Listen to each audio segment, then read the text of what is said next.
TV. It's really easy to use. I catch up on what's going on in the world. I just find it an easier way to catch up on things. I like to listen to BBC Introducing sometimes. It's introduced me to a lot of really cool local artists and stuff. I use it for the programmes I've missed. I love it. I have it on my phone. I listen to it at work. I really like the BBC Sounds app. We wait for the Friday night comedy and then we'll listen to it on the weekend when we're going out and about. Get the most out of your BBC and all the great things BBC Sounds has to offer, including what's happening here in Devon, wherever you like, whenever you like. BBC Radio Devon on BBC Sounds. Manchester City. Number 61. Ooh, 61. Number 61 is Gary Caldwell's Exeter City. Celebrate, celebrate. Exeter City, Reds are great, Reds are great. Mitchell goes for goal. Oh, McGraw spills it! And Exeter have the lead! And it is Josh McGuinness, the leading scorer in this season's FA Cup, that gives the Grecians the lead. Absolutely over the moon. Not the blue moon though. I think it's a massive game for the club, especially the financial situation we're in. I think it really boosts obviously the finances. It's fantastic. It's amazing. Obviously, Man City, out of it you get really any better than that. We are the city sing.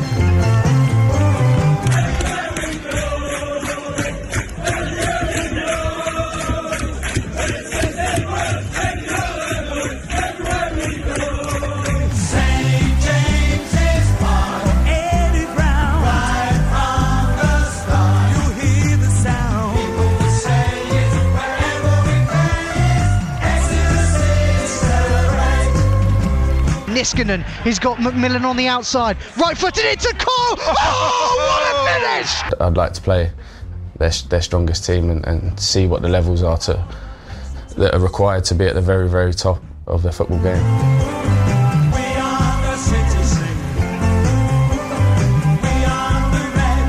It's not in, it's saved! Get it, you beauty! By Whitworth. He turned it onto the bar and then gathered the rebound, and Whitworth is a hero. Obviously we are playing one of the best teams in the world, but we're looking to go and win, and that's what we want to do. So that's our mentality, and hopefully we can go there and put best performance that we can in, and see where that takes us.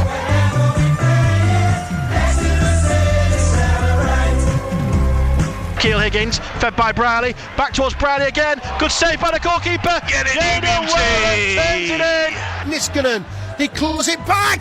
Goal number 4 for Exeter City, and Jaden Wareham just makes it so easy. It's off the line, it's in! Exeter City are level at the start of this second half. As they did in the first, they are back in this game. It's Exeter City 2, Forest 2. It's still the same game.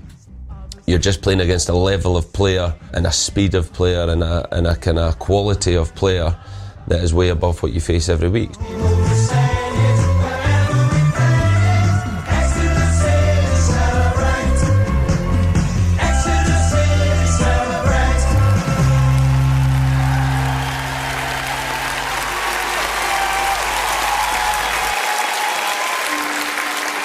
The halfway line. We've got a long game because of the start was delayed, and now we've got an even longer second half. That's a good kick. He's put that.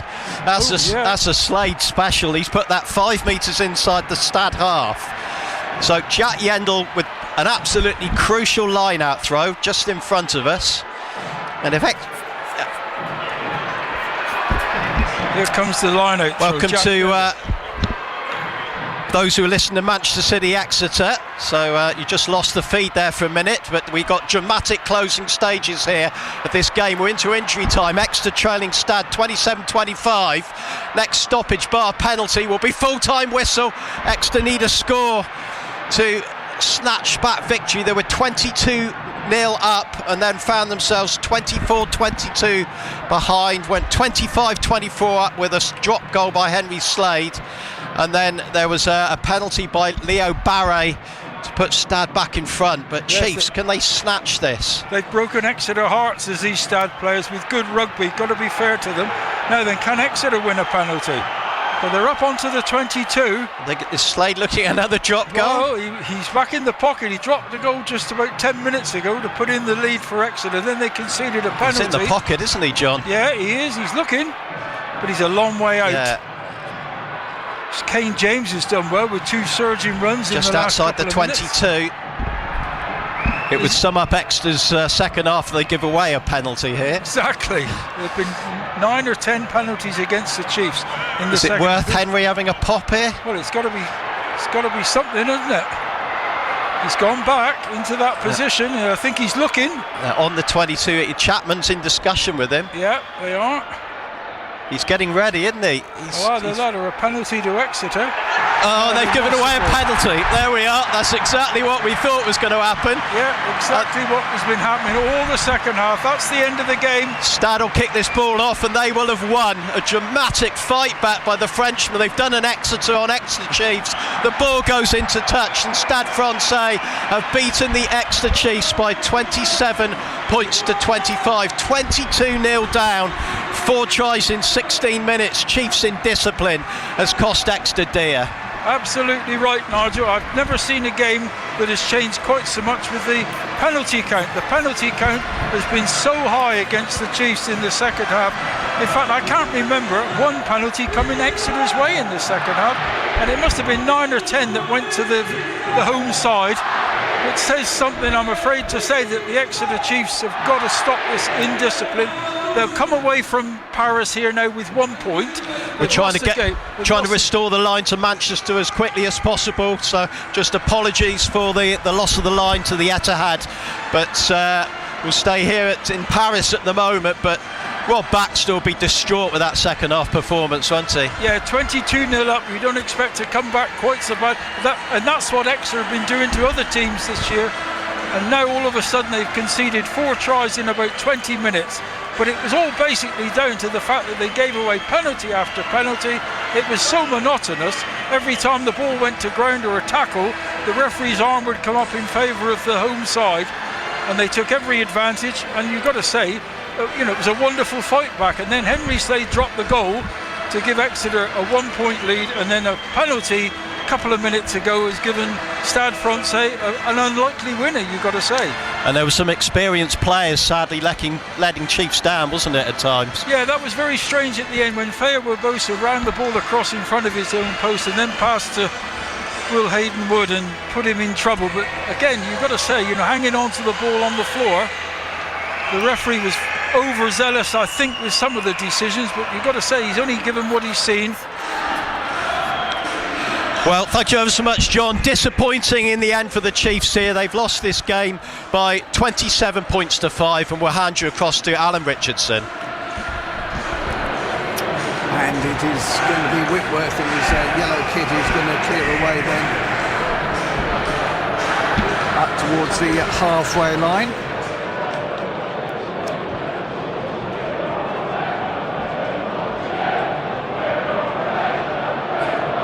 And Manchester City played out towards this right-hand side now. Here is the youngster once more.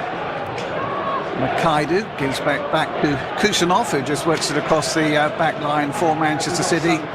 It's all City in the opening stages of this. I'm going to have to watch that one. It's all Manchester City, I should say, in the opening stages, rather as we would expect. But Exeter City looking compact at the back in these early stages. The ball comes out to the right-hand side now, and the youngster Makaidu, lovely skills from him to just nipped inside and then gives it back out to this right-hand side. Kusanov has crept forward for Exeter City, who are getting both full-backs forward into attacking positions. Rico Lewis involved. Here's Rodri, not too much behind him. He's a little bit short with his ball back to this right-hand side, and Wareham immediately pounces, give the ball back to Cole, and then Cole to Briley. And then the youngster Oakes goes back into his own half of the pitch. Oh, that's wonderful skills there from down this left-hand side, and then the ball just sliced out of play. But that was a moment of brilliance there from Luca Woodhouse, wasn't it, Alan Tongue? That was fantastic skill, wasn't it? Unbelievable, just showing his confidence early on, Alan. Little drag back and just try to get Jaden Wareham away. And Jaden Wareham is away, gets his shot away, and that's going to be a corner here in the opening stages for Exeter City. It was a promising situation down this right-hand side. Wareham got away and took his shot very, very early. And it's taken a deflection and it's gone behind. It's a corner kick, and you just feel that this might just be Exeter City's best chances maybe from a dead ball situation. Yeah, definitely. Certainly sent some of the big players up there, Alan, just to try and get on the end of this corner. It's something that Exeter have improved upon, I think, over this last season or two. I've been following them. They seem to be quite good now on set pieces, so an early opportunity here to get something into the City box.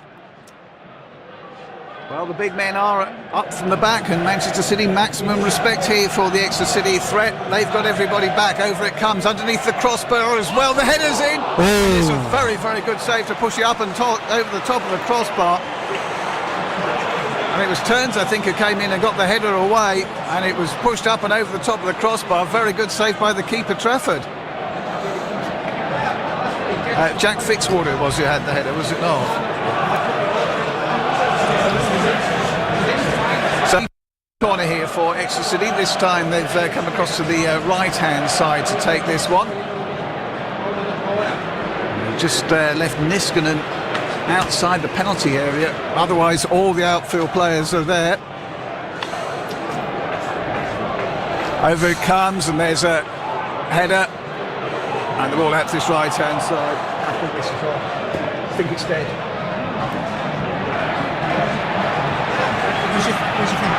No. I think this is dead. You're not hearing it, are you, Alan? No. I think this is dead.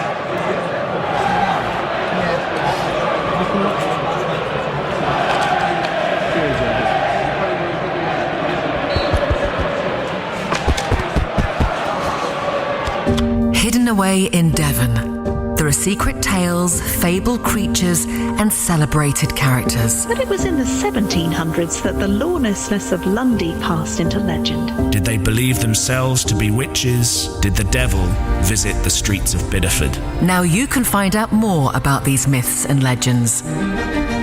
If you ever go down to Torquay, you will surely go and see Tor Abbey. Sometimes you can hear a woman's voice calling out. If you're fascinated by the unknown and unexplained in Devon, then you don't want to miss Secret Devon Myths and Legends. Listen and subscribe on BBC Sounds. That goes to Fitzwater.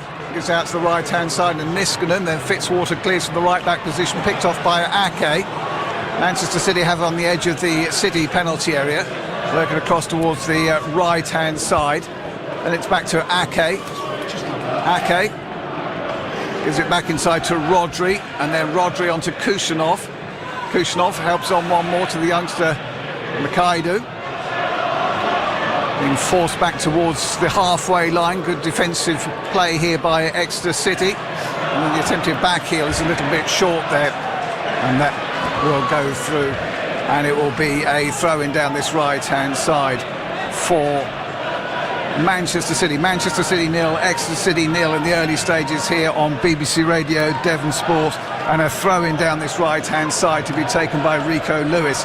Gives it to Rodri, and then they just dump the ball rather unceremoniously back into their own half of the pitch, where it's picked up by Max Allain, another one to have come through the Manchester City youth system. Spent the first half of the season on loan at Watford, where he made 16 appearances and scored 1 goal, but he was recalled and started against Brighton in the Premier League draw here on Wednesday night. Makaidu was on the bench, the only one of the youngsters. We thought it might be a rather younger starting 11, but it isn't.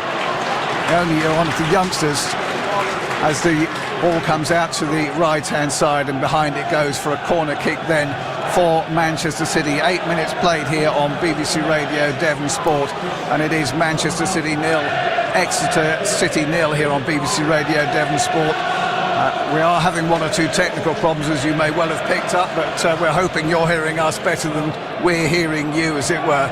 So corner then for City, flighted under the crossbar, and that's meet and drink for Joe Whitworth in his yellow kit. Claims it from underneath the crossbar. If you did miss it earlier, by the way, Joe Whitworth, who was at Wembley to see his parent club Crystal Palace beat Manchester City in the final back in May. Well, Palace have been on the wrong end of the biggest shock, arguably in FA Cup history. The first time a 6th-tier side has beaten a Premier League or top-flight side, and it happens to be the FA Cup holders going out of Macclesfield, just 25 miles or so down the road here. So is there something in the Manchester air? We hope so. City, Exeter City have forced a couple of early corners here, but Manchester City are coming forward. It's 0-0, and a robust challenge, but a very fair one coming in from Ed Turns. and Manchester City will have to look to build again from just inside their own half of the pitch on the halfway line. Kusanov just rolls it across that back line to Elaine. Elaine drifts into the City half of the pitch, then gives it out to the left-hand side to Ake, gets it back again to Elaine. Elaine linking up with Rodri out to the left-hand side once more it goes, and Ake.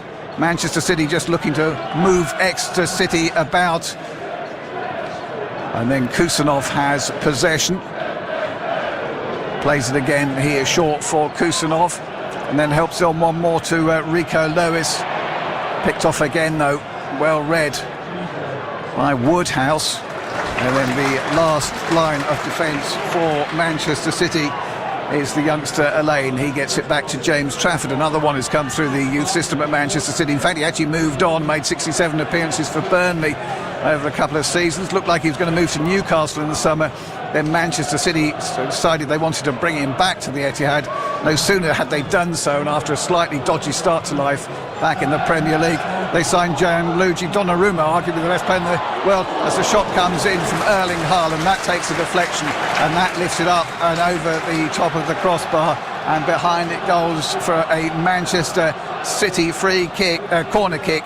So level now on corners, 2 apiece, and level on goals scored. It's 0-0 here in the early stages here on BBC Radio Devon Sport. We've played 11 minutes here at the Etihad Stadium, and it's a corner kick then down this left-hand side to be swung in underneath the crossbar. Whitworth Stair goes for a double-fisted punch this time, back out to Makaidu once more. Dummies to cross, then he does get the cross in towards the back end of the penalty area, drops down for Haaland. They're trying to walk it in here, Manchester City. They might manage to do so. It hits the post and it's gone over the line, and Manchester City have taken the lead. It's a scramble goal, and Exeter City will feel so frustrated. It probably didn't cross the line by much more than 6 inches, but I think it might be Max Elaine who's got the goal, and Manchester City lead early here at the Etihad. It is Manchester City 1, Exeter City 0. Alan, your thoughts? Yeah, disappointing. I thought that Joe Whitworth could have maybe dealt with that better. It's all about critical moments, and he tried to sort of punch the ball away, give a corner away, and City have unfortunately capitalised.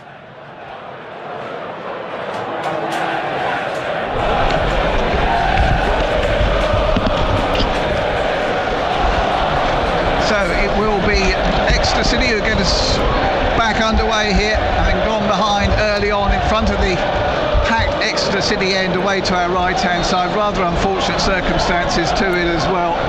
Joe Whitworth may just be playing it back in his mind and wondering whether he could have caught the corner in the first instance. Didn't do so. An almighty melee. It was a real scramble. It was an ugly goal. It's not the sort of goal that Manchester City will pride themselves on particularly. They all count, but it's not the sort of goal that Exeter City would have wanted to go behind to either. So what can the Grecians do from this situation? They do have possession. They're playing some neat football at the moment as well, as Briley gives the ball back to Joe Whitworth in his all-yellow kit. I mean, I suppose the frustration, Alan, was that ball only went over the line by about 6 inches, didn't it? Well, like you said, Al, there was a bit of scrambling in there, wasn't there? I think the Grecians started panicking a little bit, and the ball fell finally, and just unfortunately just went an inch or two over the line. But I think the lines were sort of signalled in the goal. I guess the referee's naturally buzzed as well. So 1-0 for City. Exeter going to have to try and come from behind yet again. Yeah, goal line technology. You could actually see him hold his wrist, actually. I think he might have given him a slight shock or something, but it was correct there. And our referee this afternoon, who is Mr. Adam Herzog, third time he's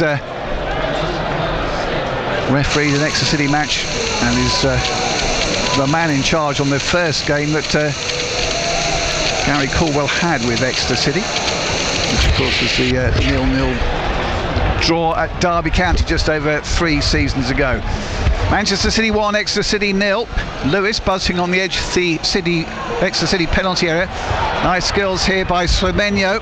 Gets the ball across, cleared away though by Exeter City, and then a rather silly challenge coming in from Nathan Ake, and that will give Exeter City a chance to clear their lines here. Manchester City 1, Exeter City 0. Our apologies about the scoreline. Our apologies also about one or two technical problems we've had in the opening stages here.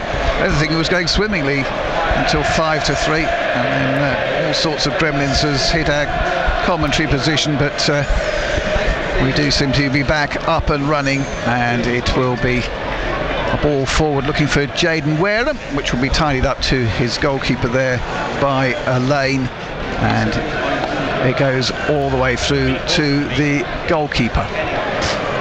He clears down the left-hand side, and Manchester City just play a couple of 1-2s as they drift up and over the halfway line. And then the ball goes out towards the left-hand side. Manchester City 1, Exeter City 0 here on BBC Radio Devon Sport. Rodri, that's a clever ball. And then the overlapping run here from Makaidu's into the box. Makaidu went for a strange sort of cross really with the outside of his foot, and that goes right the way through to Joe Whitworth, who claims it at his near post. But for all their pretty play, they haven't managed to carve City open at any point, have they, Manchester City? No, I mean, I think the Exeter players are just sort of need to just settle down a little bit, Alan. I think it's clear there's a lot of anxiety in them at the moment. They just seem to be rushing stuff, getting pegged back a little bit. But as you say, they've not really created any sort of dangerous chances at the moment, not really put Joe Whitworth under pressure, but they've found the goal to go one up. Here come Exeter City. Possible opportunity to cross the ball in. Now the ball does come lifted in. That should be there for Trafford, and he's clattered there. Perhaps not the best of challenges to come in there. And Jaden Wareham has, with a back heel, has pushed the ball over the line long since the ball had gone dead, and if it wasn't his own time he was wasting there, I think that might have been a booking there for Jaden Wareham. It wasn't the neatest of challenges on the goalkeeper in the first place, but we will continue. Just a reminder earlier, Leicester won at Cheltenham. Sunderland beat Everton on penalties. Wolves thrashed Shrewsbury 6-1. Macclesfield, the story of the day, have beaten Crystal Palace by 2-1, sixth tier side. First time they've ever beaten a top flight side, and it just happens to be the FA Cup holders as well. The FA Cup runners up are in action in front of us, and they currently lead Exeter City by 1-0, and they're just probing now to see if they can double their advantage. Patient play by the Premier League, former Premier League champions, Premier League side of course, currently second in the table, but they have drawn their last 3 games in the Premier League, 2 of them here, and that's been a little bit of a course of frustration, and they've coughed up possession to Exeter City. Brierley gives it all the way back to Fitzwater. Fitzwater then plays it out towards that right-hand side and turns. Then they get it forward, and Cole's just dropped a little bit deeper. Nobody's picked him up from Manchester City, and he helps the ball on one more. Exeter probing down the Manchester City left-hand side. Now they go backwards to go forward, as it were. Doyle Hayes just plays a quick 1-2 with Brierley, and then plays it through the eye of a needle here for Wareham. Wareham skips into the penalty area and goes down in a heap inside the box, but despite the hopeful cries from a good 100 yards away to our right-hand side, there was nothing doing as far as the referee was concerned, and Manchester City will pick up possession once more. Burnley 1, Millwall 0, Doncaster 0, Southampton 1. Early score lines in the 3 o'clock kickoffs in the FA Cup this afternoon. Third round day, of course, most equally awaited weekend in the football calendar for many. Ake onto Semenyo, wearing the light blue shirt of Manchester City for the first time this afternoon. Former Bristol City man, of course. They signed from Bournemouth after 105 appearances not so long ago, that he was knocking the goals for Bath City whilst on loan from Bristol City. Too many cities in all this. Here's Manchester City, and Rodri, the captain, and he's lost it to Wareham. Now, fortunately, from a Rodri point of view, there weren't too many options around. The ball out to this left-hand side. I think Cole expects to be flagged offside here, and indeed he is. And it will be a free kick, but terrific play there from Wareham to nick the ball off Rodri. There's not too many players managed to do that. Absolutely, Alan. I think they're doing all right, the Grecians, at the moment. They just seem to have, for this last 5 minutes, just settled down a little bit. Just been keeping the ball a little bit better. And as you say, there was a promising attack there that they could have maybe capitalised a little bit more, but unfortunately just didn't quite look along the line and found himself offside. Yeah, well, I'm sure the game plan would have been to keep it tight, keep it 0-0 for 20 minutes, 30 minutes, something like that. If they put one into the top corner from 30 yards out, there's not too much you can do about that, but the manner of that goal being conceded will be enormously frustrated, and they very nearly conceded a totally unnecessary corner kick.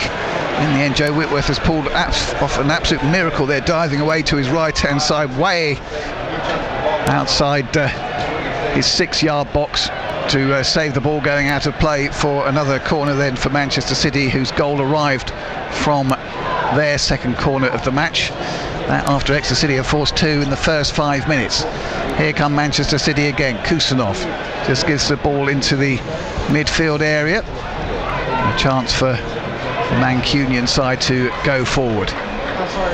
Rodri gives the ball out to Ake. He'll help it on to Semenyo. First time the Manchester City fans will have a chance to have had a look at Antoine Semenyo. Certainly in the light blue of Manchester City. They're just happy to work it across their back line at the moment before it goes out to Makaidu, who is the only youngster that Pep Guardiola has actually gone with in the end, isn't he, Alan?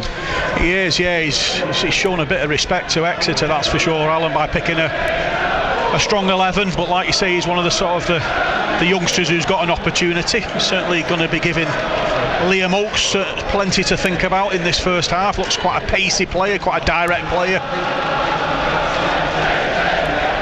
Fitzwater gives it back to Joe Whitworth. Slightly clearance from Whitworth. He can do better than that, really, and maybe a sign of his anxiety.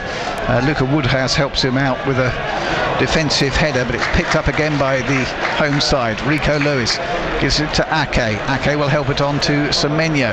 Semenyo immediately faced up by Niskanen. Plays the ball inside. That's a lovely first touch as well inside the box, and good challenge coming in from Fitzwater, and the final touch is off the Manchester City man, and it will be a goal kick then for Exeter City. Alan? Yeah, good defending in the box there. I had to sort of show his mettle there. It's like Jack Fitzwater just trying to wriggle past him, but he kept a tight hold of him, and as you say, I went out for an Exeter City goal kick. Exeter City can't make up their mind, or aren't telling Manchester City whether they're going to take this short or not. They're not, which is probably wise. Joe Whitworth just claps his hands together, and the two central defenders who've gone short, Woodhouse and Fitzwater, move up towards the halfway line. It's cleared up and over that one, too high for Jaden Wareham, and tidied up by Manchester City, who will look to build from the edge of their own penalty area. Here's Lewis, helps on to Makaidu, who gets away from Oakes, and it's out to the left-hand side for City. Semenyo, an attempt to play the ball round the corner doesn't work too well from Shirky, and it's picked up by Exeter City, playing some neat triangles, but now they've given it away in a dangerous area. Makaidu tries a shot from a long way out. That will ricochet Manchester City's way, and then Nico Lewis rather guilty of taking his eye off the ball there, otherwise he'd have been cutting into the penalty area. Instead he has to catch up with it out towards the corner flag. Still City have it. Semenyo gets his shot away. That's charged down now. Another shot whacked into the back of the net. That is a brilliant goal of the highest quality. Absolutely nothing Joe Whitworth could do. Did well to get a hand to it, but Rodri doubles Manchester City's advantage with an absolute crackerjack. Fantastic strike, yeah, just sort of bounced it, didn't it? The Grecians were doing really well, just trying to block the attacks. It's cannoned off somebody, it's come to Rodri about 25 yards out. He just got his body over it and just drilled it, kind of a half volley really. It just kind of flew towards the corner. Joe Whitworth had a despairing dive to his right hand side, he couldn't quite get it, or keep it out of the goal.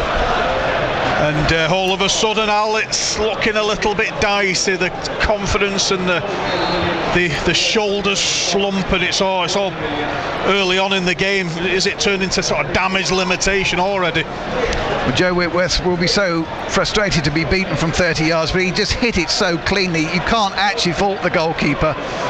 Did well to get a hand on it now. Erling Haaland hasn't scored yet this afternoon, and he's going forward quickly down the right-hand side. Forced to check back, gives it to Lewis.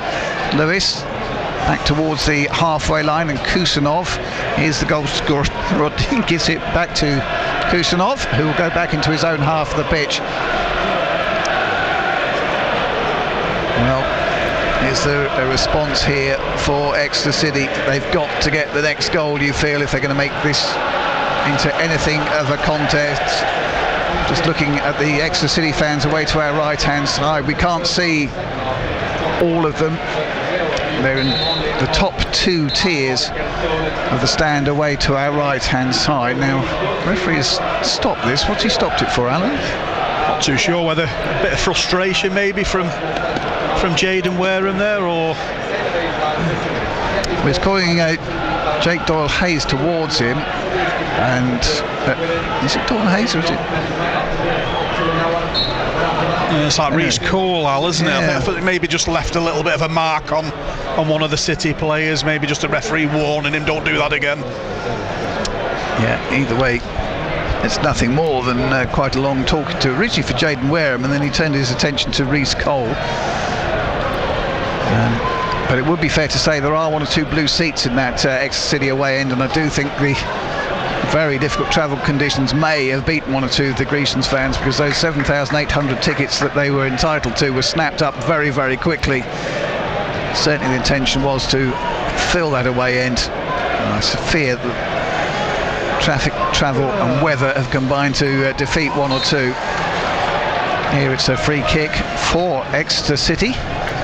Doyle-Hayes will leave it for Woodhouse. Down this left-hand side, there's no way that Manchester City have moved their players 10 yards away from this particular free kick. Referee isn't interested, and he just has to take it short, and immediately Exeter City cough up possession, but on this occasion Manchester City give it back to them. Cole with a raking ball out towards the right-hand side for Niskanen. Good first touch for Amari Niskanen, and he has to flick the ball back to Turns, and Turns goes back into his own half of the pitch and gives it to Fitzwater. 26 minutes on the clock here. Manchester City 2, Exeter City 0 here on BBC Radio Devon Sport. I suppose from an Exeter City point of view, the hope must be that Manchester City take their foot off the gas a little bit. Yeah, it's watching them in action, Al, it's just incredible. I think one of the things that they do particularly well, Man City, is that they don't let you settle at all, do they? Even if they're 2, 3, 4 goals up, they harry you. You know, one of the reasons why they've been so successful over this last decade, not only scoring brilliant goals, but the out of possession stuff is a behold to watch as well. They work so hard. Well, Exeter City will be so frustrated with the first goal that they conceded. I mean, that could have been scored in Sunday football, couldn't it? But the second was an absolute blast. Flew into net, fully 30 yards out from Rodri. He hit it first time, and he hit it so cleanly. First goal of the season for Rodri, and Manchester City lead Exeter City by 2 goals to 0. And then there's a foul coming in from Semenyo on Turns, so it will be a free kick for Exeter City on the edge of their penalty area down the right-hand side.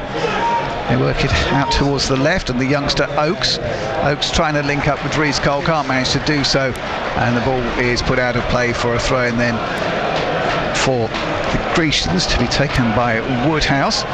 Gary Caldwell, very animated down below us. Of course, he has got a bit of history against Manchester City, not necessarily bad history. This could end up quite untidy if Exeter continue to give the ball away on the edge of their penalty area. This time they do get away with it, and then they break towards the halfway line, and red and white shirts are coming forwards in numbers here. Doyle-Hayes gives it out to the right-hand side. And then the ball lifted over the top, looking for the run of Amari Niskanen, but it gets away from him. It's tidied back to James Trafford, who had a little bit of work to do in the first 5 minutes. A couple of early corners, weren't there? But Exeter City couldn't turn either of them in, although it was a very, very good header from Jack Fitzwater, and certainly Trafford made the first save of the afternoon, didn't he? Absolutely, Al. If that had gone in early on, we could be looking at something sort of very, very different, but since that opening salvo, that opening 5 minutes, not really threatened very much Exeter. It's been pretty much having to dig in and defend, and City show the quality and the skills and the class at times. Oh, a little step over there, and it almost opened up inside the Exeter City penalty area. They've got it back again here. Manchester City ball lifted, looking for Haaland. Luca Woodhouse somehow rises high enough to nod it away momentarily, only as far as Makaidu wants to get it onto his left foot, get the shot away, and that's just wide of that right hand post to one or two oohs and ahs from the Manchester City home fans, but it's behind, and it going to be a goal kick then to be taken by Joe Whitworth. You listen to BBC Radio Devon Sport live from the Etihad Stadium this afternoon, and Exeter City have a goal kick, which they will take short this time, and then Joe Whitworth puts it up towards the halfway line, so not absolutely sure exactly what they achieved in that particular scenario. And Gary Caldwell's gesture to Joe Whitworth saying much the same there, because he might just as well have pushed the two defenders forward. Now the ball over the top, and Semenyo I don't think was offside there, certainly no flag came. In the end it is nodded back to Joe Whitworth, but that could have been more trouble there for Exeter City. As we move past the half-hour mark here on BBC Radio Devon Sport, Manchester City 2, Exeter City 0. Just not really sticking with the Grecians players at the moment. And then Elaine just tidies up once more for Manchester City, gives it to Kusanov, plays a 1-2 with Rodri, and then Kusanov drifts into the centre circle area for Manchester City, gives it short to his captain again, not too much on for him. The way he stays calm and holds on to the ball, I mean, it's a masterclass for any youngster, isn't it, really, Alan Tongue? Oh, he's a high quality players, aren't they? They're very, very difficult to get near, to get the ball from. He's very, very quick-minded. The brain's ticking over all the time. They can see things very quickly. And so far, all this opening sort of half an hour or so, you could probably see the difference between a top Premier League outfit and a League One outfit. Pep, by the way, is up in the stands, not quite sure whether that's his choice or somebody else's choice. We hadn't been told that he was suspended for this one, but he is watching from up in the stands, and Exeter City thought they'd got a break on there momentarily, but the referee's seen a little bit of foul play in the build-up, and Ethan Briley is the man penalised, and it will be a free kick then for Manchester City, or he gave it as a drop ball, maybe it touched him earlier. Here comes City again, shot fired in, that hits a City defender, Fitzwater I would say, and ricochets away. Cole has it down this left hand side, he has his pocket picked though. Here's Makaidu, Kusanov gives it inside to Shirky, doesn't get it back though, and it's broken up by Turns, and then Semenyo appears in the defensive area. Wareham is definitely making life difficult. Here's Haaland onto his left foot, and that's a wonderful save by Joe Whitworth down low, and now there's going to be a penalty surely. Well, the referee's happy to give that as a goal kick. Don't think we have VAR at this stage in the competition. Manchester City definitely thought there was a foul there by Woodhouse inside the box, and my initial thought, we haven't seen the replay yet, was that was indeed a penalty. You have to be so careful when you go into ground and you're diving in. You're taking a chance, Alan, and like you say, at first observation there, it looked as though it was, a pen. He seemed to sort of commit himself, Luca Woodhouse, and yeah, I think he just lifted his foot and he was already on the ground. Maybe the referee's got that one right. Anyway, we'll take that because it keeps it as a contest at least. Still 2-0 to Manchester City, 33 minutes on the clock. Rodri inside the centre circle plays a quick 1-2 with Lewis, who's become a little bit of a forgotten man here at Manchester City. You'd imagine this is quite an important game for him. 5 England caps in his locker, but it hasn't featured much this season, but does start this afternoon. Here's Nathan Ake. He helps on to Semenyo, making his debut. City continue to probe and on the edge of the Exeter City penalty area. Now the ball out towards this right-hand side. Kusanov, not in the same wavelength as Makaidu, but does hold on to possession. Here's Rodri, nice skills from him. And then the ball goes out towards the left-hand side, and Ake immediately helps it on one more to Semenyo. Semenyo now running at Niskanen. Pulls it back to the edge of the area. Now the ball out to this right-hand side is a really good one. Makaidu skips inside Oak, still going here, Makaidu. And in the end it was a good challenge coming in to stop him from Doyle Hayes. And the ball's cleared away by Turns, but will be picked up once more by Nathan Ake down in the left-hand side for Manchester City, just inside the Grecians' half of the pitch. Manchester City 2, Exeter City 0 here on BBC Radio Devon Sport. Ake has it again on the halfway line, and the ball around the corner from Rodri. Gets it back to Kusanov, who will take the ball up and over the halfway line. Now a little bit of speed coming to this attack, and it's a good run forward as well. And Manchester City force another corner down this right-hand side. Manchester City 2, Exeter City 0. They want to take a short one here, which they have done. Lewis gives it to Rodri.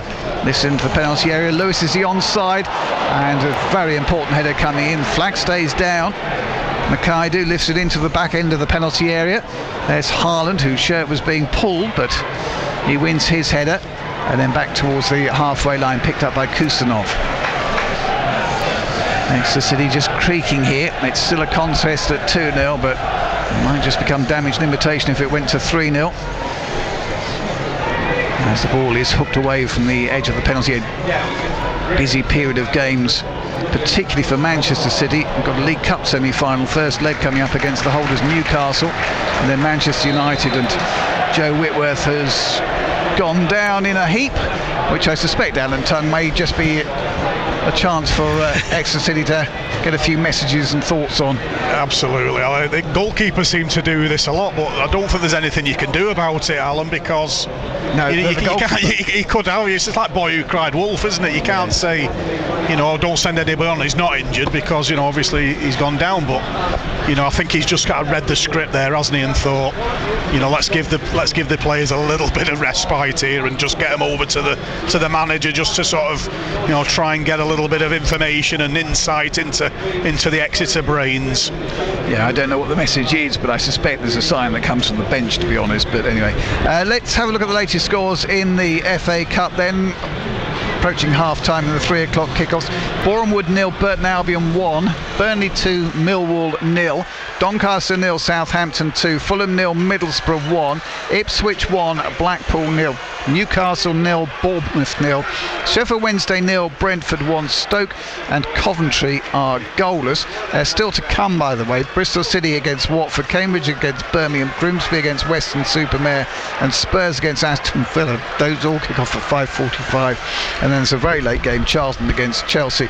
Earlier, the results, in case you missed them: Cheltenham 0, Leicester 2, Everton 1, Sunderland 1, Sunderland won 3-0 on penalties. The story of the day: Macclesfield 2, Crystal Palace, the holders are out, Crystal Palace 1.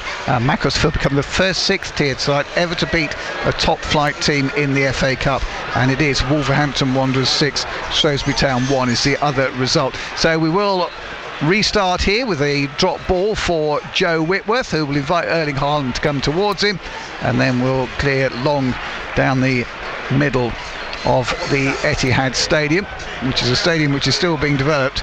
We're working on the 3rd tier when we were last here for the Argyle match at the start of March, and they've obviously progressed on it, but it's still going on there. That 3rd tier away to our left-hand side, the home end, I suppose you could call it, is not open.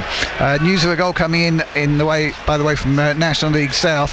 Surprise at Plainmoor, Torquay United 0, Hampton and Richmond Borough 1. There's commentary on that match for you on BBC Sport website. We'll have a half-time report as well. Here, it's not going too well from a Devon point of view either. Manchester City 2, Exeter City 0, and a lightning thrust forward here by Manchester City down the right-hand side. Plenty of pace, not quite the final ball they were looking for from Kirsanov though, and it's picked up by Exeter and then given back to Manchester City again. Rico Lewis Gives the ball out towards the left-hand side, and Ake, who will take it over the halfway line and give it to Semenyo. Semenyo hugging the touchline, just gives it inside, and the ball lifted over the top, looking for the run of Erling Haaland. Luca Woodhouse slightly mistimes his header, and then there was a pass back from Briley, which I'm not sure whether Whitworth was entirely happy about. And now a loose one from Jaden Ware. Manchester City just causing Exeter City to start making one or two mistakes as they try and rush things a little bit. Cherky now gives it out to the left-hand side. Semenyo tries to get past his man, doesn't manage to do so. Exeter City have done a reasonably good job of keeping that door shut, and I mean, I suppose really when you look back at it, they've been undone by a really scrappy goal and an absolute worldie. Yeah, I think I've kind of made this point before on the sort of some of the northern commentaries that I've done, and I think there is some really good talent here in this Exeter side, but don't see it consistent enough. And at the moment, Alan, I know, City are a top side, we know that, but we're not using the ball as well as we should do when we do get it back. We're seeming to turn it over quickly and then just giving the sort of the impetus back to Man City. Well, this is strange as well, because they've got three players forward there, Exeter City, as Manchester City were looking to build out from the back, but they weren't exactly pressing, they were just sort of there, weren't they? That's it. Absolutely. Anyway, they've got defensive work here to do. Torquay weren't behind for long. They've equalised at Playmore. Torquay United 1, Hampton and Richmond 1 in that one. Kusanov again just working the ball across the back line, and then out to that left-hand side it goes for Semenyo. Ake goes on an overlap, he's used as a dummy. Lovely skills here by Semenyo, still going, gets a low cross in, and it had to be put behind at the near post for another corner here for Manchester City. And there are one or two spots where you can see the blue seats, the empty blue seats at both ends. Yeah, it's certainly not a full house here today, is it?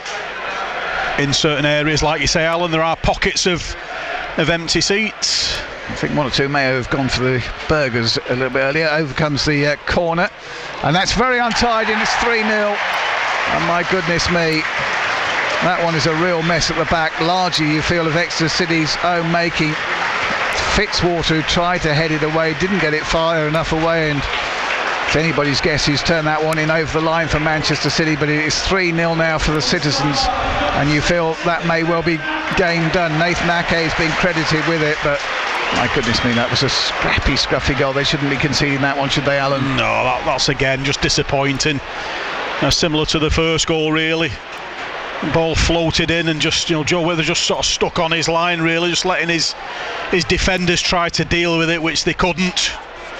And it looks as though Jack Fitzwater's tried to head it away, and it's come off Ake's back and flew into the corner of the goal, and sort of a stroke of good fortune, but poorly defended, really.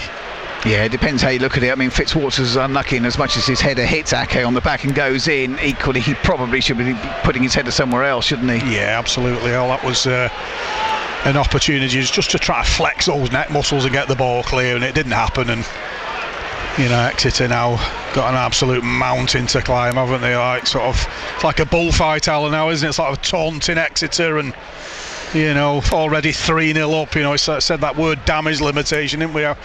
That's what you're looking at now. What can you keep the score down to? Well, we might also just want to enjoy these moments with the likes of Rodri and Haaland on the pitch, because it may well be that they are withdrawn quite soon with eyes on other prizes. You feel this one is done. It's like a library here inside the Etihad. Manchester City fans don't make the most noise of Premier League supporters, particularly at home, I think it would be fair to say. And well, the wind has rather gone out of the Exeter City sails as well, after they made a heck of a racket before kick-off, and when they had those early chances as well, particularly the header from Jack Fitzwater.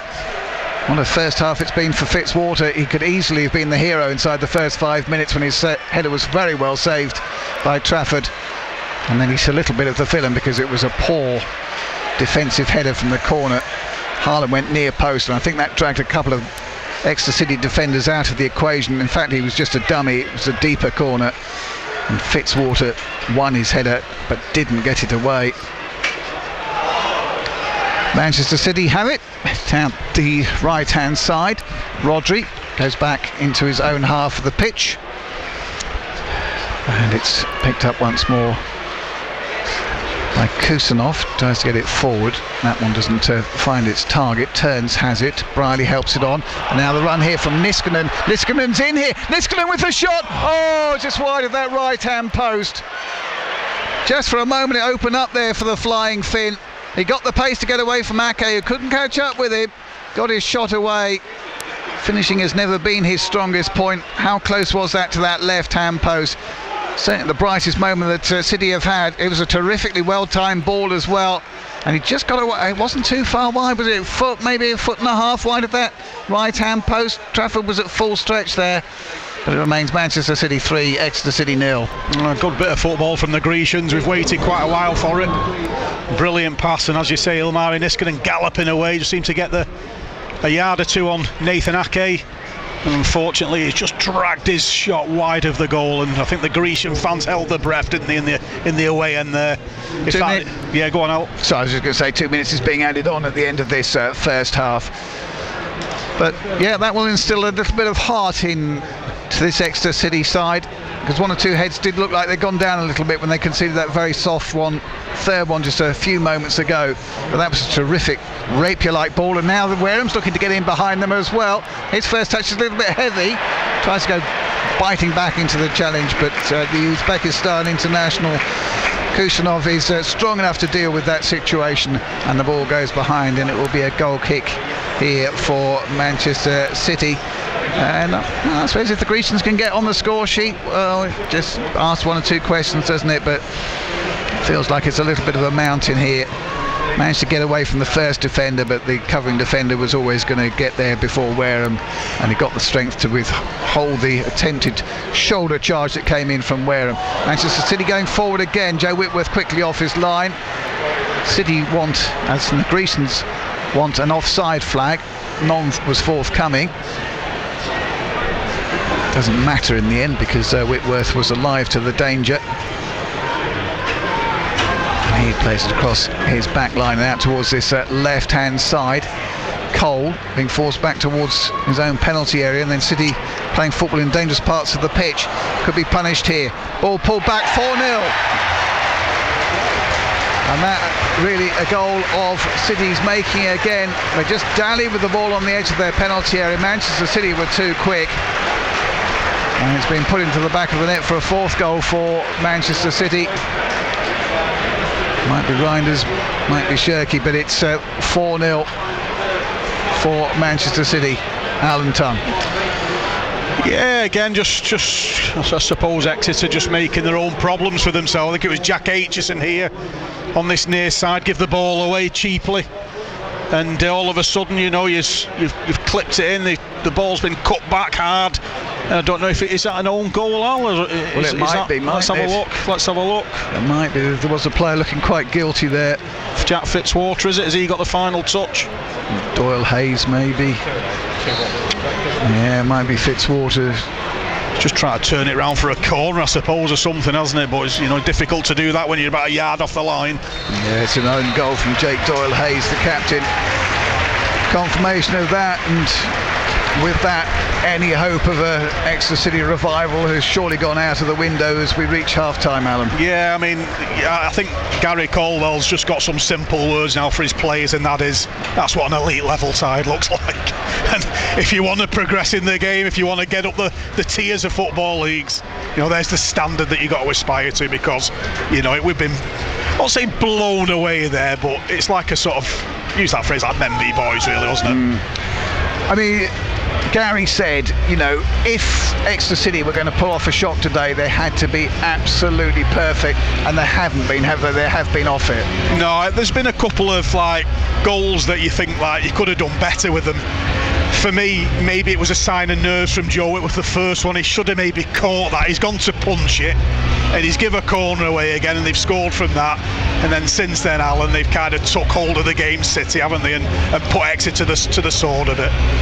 Yeah, well, 3 of the goals were pretty messy. The other one was an absolute worldie, well worth watching on Match of the Day tonight, but it's a disappointing situation. What does Gary Caldwell do now? Because, I mean, realistically 4-0 the game's gone, isn't it? Yeah, I mean, his probably message will be to them, just try and win the second half, show us you've got character, you know, do something for the travelling 7,800 fans who've come, give them a bit of pride.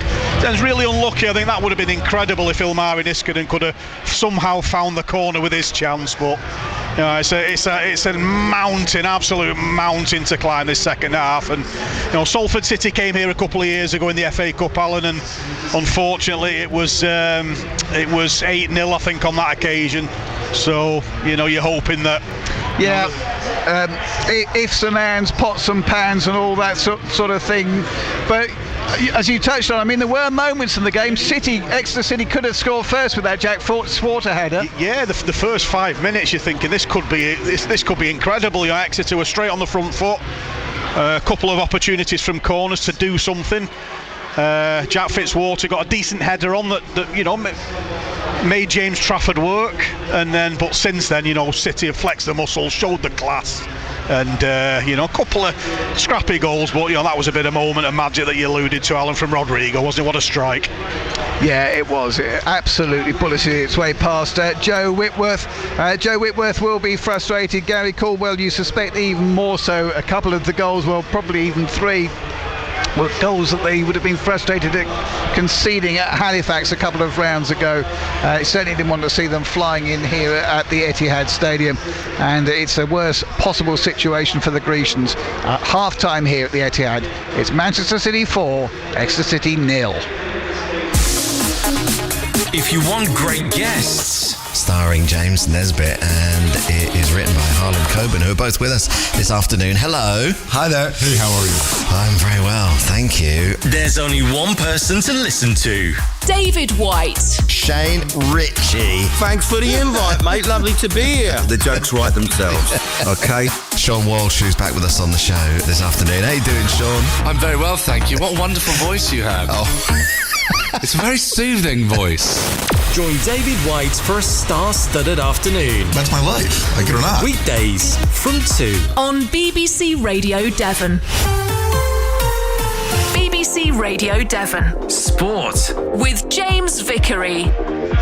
We're live from the Etihad for the FA Cup third round afternoon. Exeter City here against Manchester City this afternoon, and it's been a tough first half from the Grecians. We're at half-time for Torquay United as well, and we'll be at Plainmoor for a half-time report in just a moment or two. But let's start with the half-time situation here, as the Exeter City subs are just doing a few warm-ups in front of the away end in front of us at the Etihad, and it has been a difficult first half from the Grecians, but they have had a couple of moments, Alan Richardson. Yes, they certainly have. They could have taken the lead here, actually, remarkably. They did manage to force a couple of corners inside the first 5 minutes. A bright opening, really, from the Grecians, but that was as good as it got. Jack Fitzwater having his header very well saved from the first of those two corners. James Trafford at full stretch to push that one up and over the top of the crossbar. And Exeter City looked like they'd started to settle in the game, but when you're playing a side as good as Manchester City, you can't afford any mistakes, and they just came off it a little bit. Manchester City forced a couple of corners. The first one was very well caught underneath his crossbar in front of the Exeter City fans by Joe Whitworth, who got a huge round of applause. And the second one, a few moments later, it looked as if he could have done the same. Instead, he went for a punch. The ball was recycled back into the penalty area. It then got very, very untidy. And Max Lane, the returning Watford loanee, he's been on loan at Vicarage Road, managed to force the ball over the line just by about 6 inches. You could see the referee's watch beeping, or certainly you could feel that he could feel it as you looked at him, and Manchester City took the lead. After that, it was absolute worldly, the second one from Rodri, full 30 yards out after Antoine Semenyo's shot on his debut was charged down. It came out to the Spaniard, who without hesitation hit it first time, absolutely flew past Joe Whitworth, who did really well to even get a hand on it. And then Exeter City, really the masters of their own downfall, 2 own goals just before half-time. Jake Doyle-Hayes with the first one, which was originally credited to Nathan Ake, and the second one, a Jack Fitzwater own goal after Exeter City coughed up possession on the edge of their own penalty area. In between those two, Ilmari Niskanen, a lovely run from him to get inside his man, got his shot away just wide of that right-hand post. At 3-1, it might just have been interesting. At 4-0, you suspect it's game over. Yes, it does have a feel about that. that about it, Alan. I mean, Alan Tongue is our summariser, regular voice of our northern commentary games for BBC Radio Devon Sport. And we were talking about how Exeter would try and keep it so tight and how that was going to be key to everything. They did have an opportunity, the first opportunity, real opportunity of the game, didn't they? Omari Niskanen with a chance as well. Gary Caldwell prides himself defensively, and he won't be too happy about what he's seen. Just, you can't afford to, at any level, Jay, you can't afford to give sloppy goals away, can you? And, you know, create difficulties for yourself. You know, a couple of goals there, I think probably really disappointed in relation to how they've been defended, how they've been dealt with. And, you know, against a team like Man City, it gives you an absolutely mountain to climb, you know, by giving goals away. You know, never mind about, you know, the quality that they have in relation to some of the opportunities and chances that they can score. So yeah, he'll be disappointed with that, but you know, you can just see that we said pre-game, didn't we, that, you know, they're one of the best teams around, aren't they? They're one of the, you know, the leading lights in arguably world football. So it's going to be like, you know, really, really tough coming here, but he'll be disappointed on the manner of some of those goals that we give away. Thank you, Alan. Well, Jed Penberthy is with us as well, part of our commentary team, and BBC Radio Devon team are here at the Etihad today. Jed, what have you made of that first half, dare I ask? Look, for the first 10 minutes, Exeter City looked like they were in the game. They had a fantastic chance with a Fitzwater header from the corner, and then from then you just felt that Man City just grew. As soon as they got that first goal, fortuitous as it was, you just felt that the die had been cast for the game. Look, Rodri's a Ballon d'Or winner, no wonder he's going to score from 25 yards. You could probably feel that Joe Whitworth could have got a stronger hand to it. He probably could have done better for the first three, if you're going to be brutally honest about City's performance. But let's be honest, look, this is a team that will be aiming to go to the Champions League final. This is a team that are world champions in recent years. So look, 4-0 down at half-time, yes, it's demoralising for Exeter City, but they've had chances. If Imi Niskanen's goal goes in at the end of that first half, we could be in a bit more of a positive mood. Yeah. City have had chances. They are out of the game as a competitive, but they're not out of the game in terms of being able to show what they can do. Jed, what do you think Gary Caldwell's saying to them right now?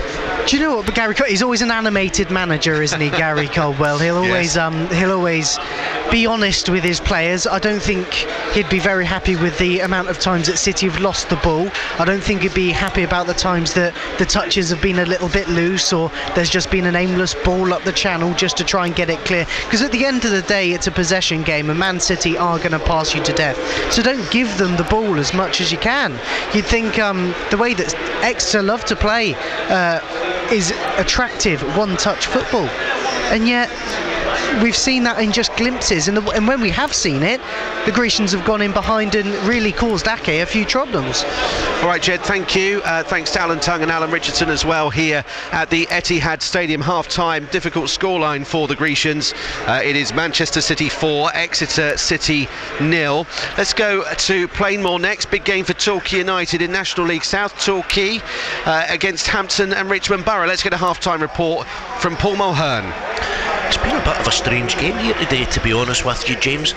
Torquay United, if I'm being blunt, have dominated the match from the first minute to the last.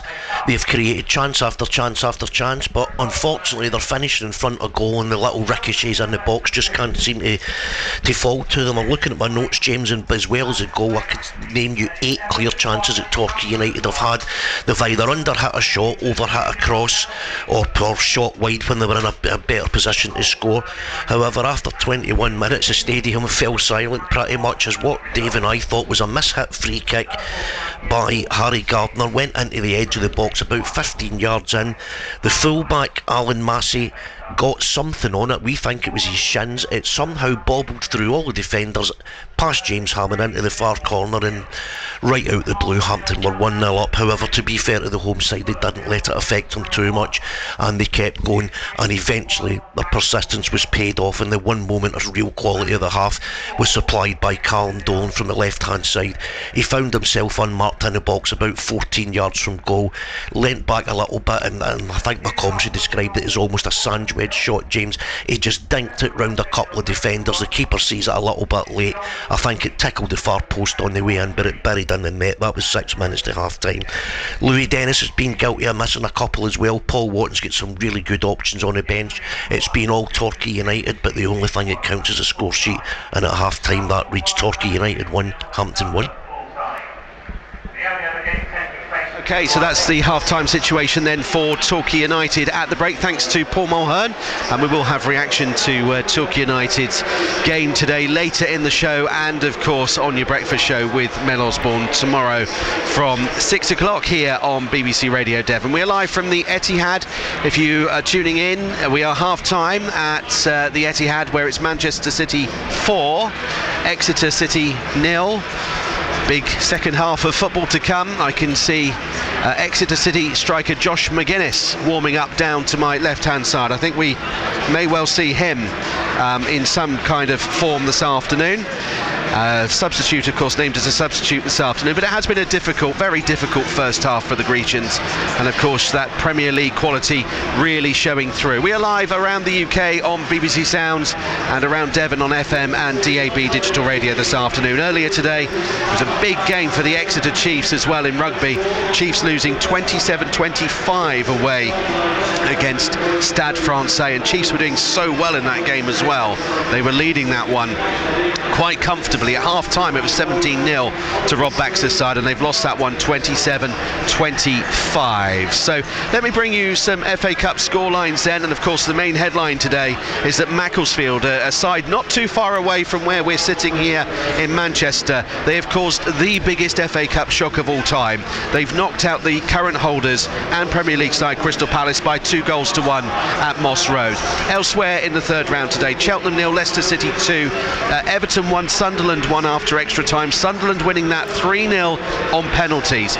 Wolves 6, Shrewsbury Town 1, Bournemouth 0, Burton Albion 2, Burnley 3, Millwall 0, Doncaster Rovers 0, Southampton 3, Fulham 0, Middlesbrough 1, Ipswich 1, Blackpool 0, Newcastle United against AFC Bournemouth is goalless, Sheffield Wednesday 0, Brentford 1, Stoke City 0, Coventry City 0, and a stack of games to come at 5:45 tonight. Let me just tell you about what's going on in National League South from a Torquay United perspective then. A number of games postponed due to the weather, the freezing conditions. So Torquay 1, Hampton and Richmond Borough 1. It's Dover 1, Hemel Hempstead Town 1, Enfield Town 0, Tonbridge Angels 1, and Salisbury 2, Worthing 2. A big afternoon of sport, 6 hours in total of BBC Radio Devon sport today. I do have to say, looking away to my right hand side, tiers 3 and 2 absolutely packed with Exeter City fans. Their red and white shirts and scarves and hats, the bobble hats that they've got on as well. They've just kept making a noise all through that first half today. It's been quite an occasion for them. It's not quite going the way that they would want it right now, with the scoreline here at the Etihad Stadium in the Emirates FA Cup is that it's Manchester City 4, Exeter City 0. You're listening to BBC Radio Devon. It's just after 4 o'clock. It's time for more of this. Are you serious? The Traitors Uncloaked is the only place you'll see players react as they find out who's been deceiving them. I knew it! It's the only place for official behind-the-scenes deep dives into the latest plot twists. That is brilliant! And it's the only place where we chat to famous fans and players from series gone by. I wouldn't want to be a traitor. Oh, it's the best part of the show. That's what a traitor would say. Yeah.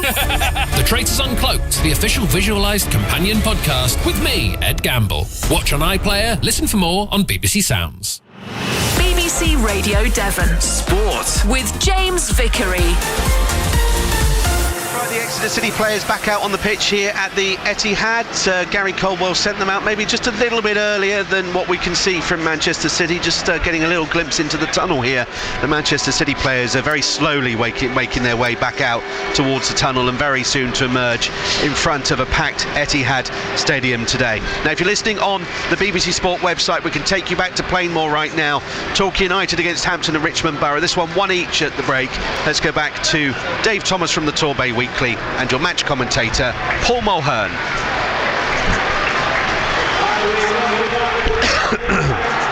and just waiting now for this match to get back underway this afternoon at the Etihad. Manchester City back out in front of us this afternoon.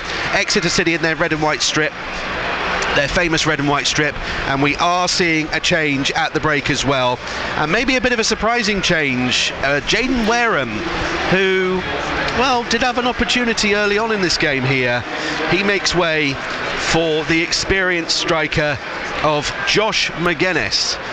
So a change for Exeter City at the break and a number of changes for Manchester City, but guiding us through a big second half of football here in the FA Cup with Manchester City 4-0 up against the Grecians.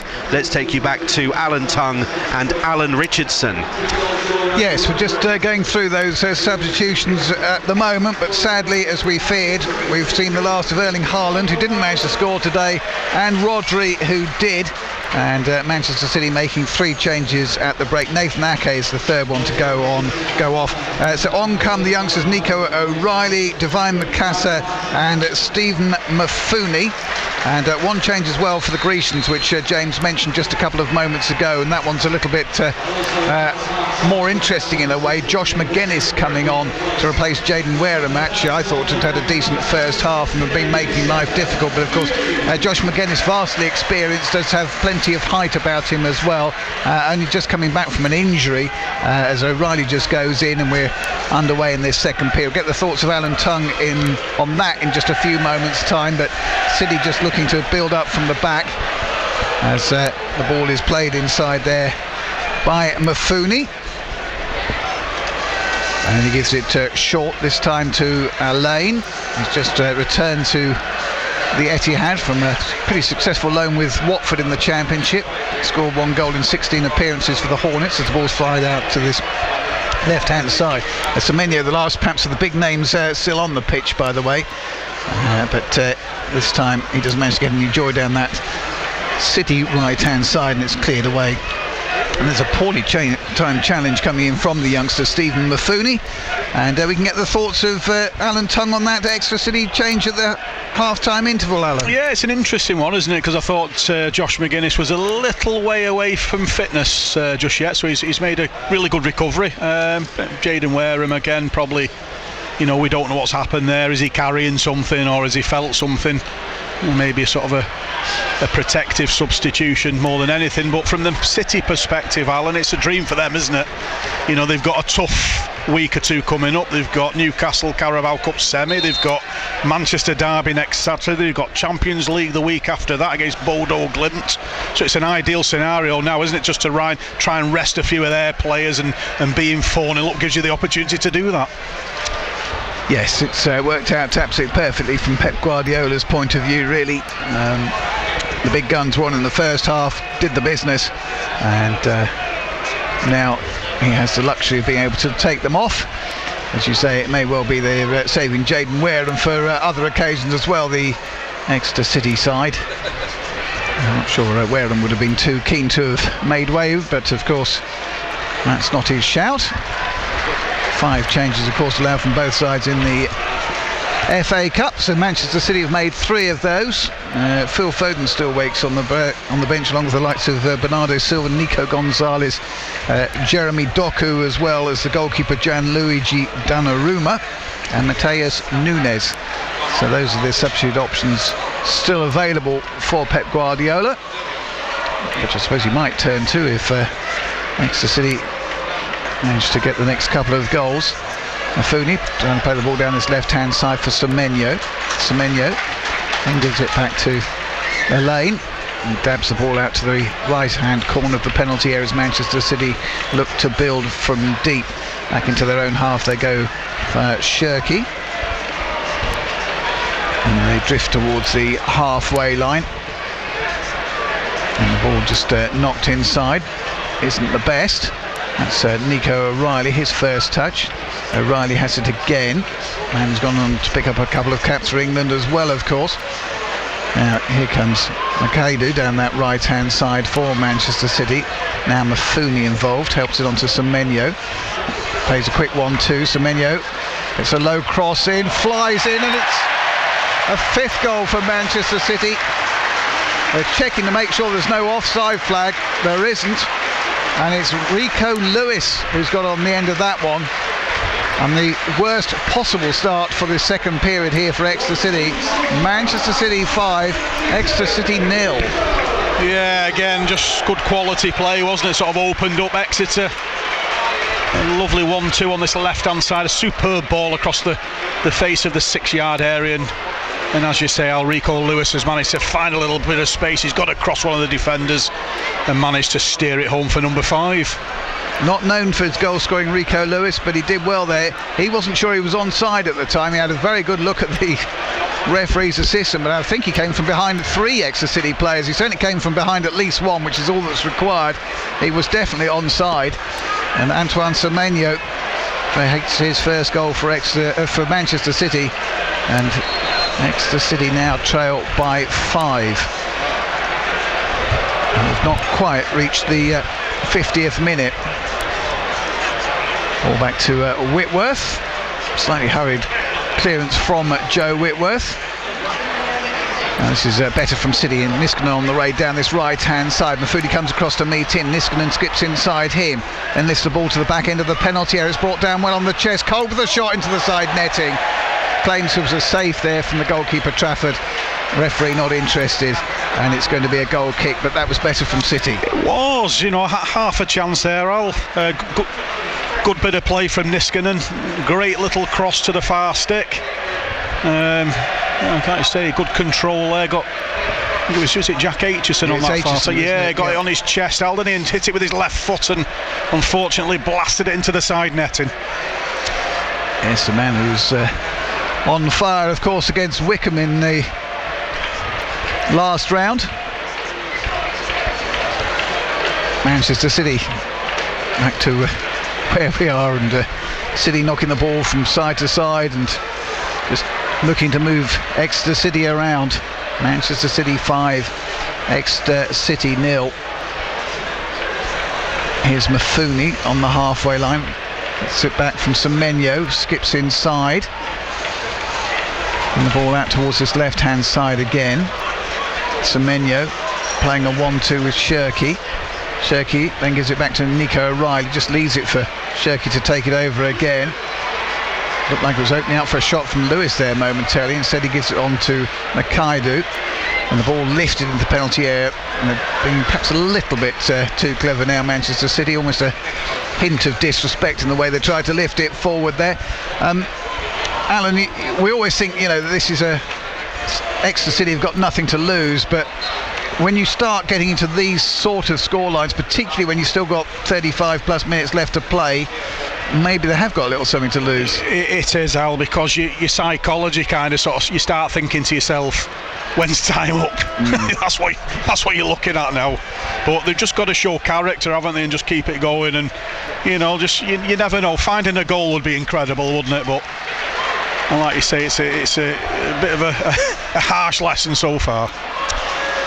Yeah, that rather summed up Exeter City's afternoon. Ball flicking off a Manchester City boot there and hitting Mari Niskanen on the back of his neck. There's a kind of deflection, might have seen him running through on goal, but Manchester City have it back now. Just working across the back line is Nico O'Reilly, who appears to come into that sort of pivot area that Rodri specialises in. Interesting to see how he goes there. A lot of the steam has gone out of this tie, and even the Exeter City fans away to our right hand side are looking a little bit quiet, a little bit subdued. Their big day out has not gone how they saw it going. Shirky skips away. It's a lovely ball for Semenyo, who's onside. Semenyo into the area. Semenyo 6-0. Really determined finish there from the £65 million man. He announces his arrival at the Etihad Stadium, and things go from bad to worse for Exeter City. It's Manchester City 6, Exeter City 0. Yeah, it was a ball threaded through, and you just know that as soon as that's gone beyond Jack Fitzwater and Semenyo's galloping down on goal, you're thinking, unfortunately there's no way he's going to get caught. But again, I don't know what's happened with the finish, Al, whether it looks to have gone straight through Joe Whitworth. I don't know whether it's gone through his legs or no VAR, as we said in the FA Cup, and just gone straight through his legs, hasn't it? Yeah, I don't know that you can you fault the goalkeeper there? No, you're just doing your best to stop the ball, aren't you? But just managed to slip it through his legs and under the keeper, and it's a clever finish, because it really is, he's pushed it right along the ground, hasn't he, with pace and power, and very difficult for the goalkeeper, who obviously can't know for sure what the intention of the striker is until he goes for the shot. Don't know whether you can fault Whitworth for that one, but it's been a sobering afternoon for Exeter City. Forward they come though, the Grecians. Cole takes the ball over the halfway line, gives it out to Niskanen. Niskanen has to go a little bit wide to pick up possession. Semenyo comes back goal side of him. He gives it back to Turns to Doyle Hayes, gives it back to Turns again, and then Turns goes back to Briley, and then Briley back into his own half of the pitch, and Fitzwater gets it back again to Briley. Brentford low knee, of course, dreaming of playing at this sort of level on a regular basis. And then City go back into their own penalty area and Trafford, and the ball out towards the right hand side. Manchester City 6, Exeter City 0, and the worry from a Grecian's point of view is there's still 35 minutes left to play here. Gary Caldwell with a shake of the head, but he will keep coaxing his players forward and just trying to get the best out of them that he possibly can. Ball lifted out towards the right hand side. Makaidu can't really bring it under control as he wanted to, and the Grecians look to break out from the back there, can't really do so with any great success, and Manchester City will pick up possession down the right hand side of the pitch, just inside their own half of the pitch, and now they force a throw in down that right hand side. Just to confirm, by the way, Torquay United have now come from behind to lead by 2-1 at home against Hampton and Richmond Borough. Manchester City getting a little bit sloppy. Exeter City pick it up momentarily. There's one or two players wandering around with heads down at the moment. Josh McGuinness has only just come on. Barely had a touch since he came onto the pitch as well, McGuinness, who was the most excited of any of the Exeter City players when they came out to have a look at the pitch about 75 minutes before kick-off, waving to people he knew inside the ground. But it's not been his afternoon, and it's not been Exeter City's either. They have the throw-in down the left-hand side.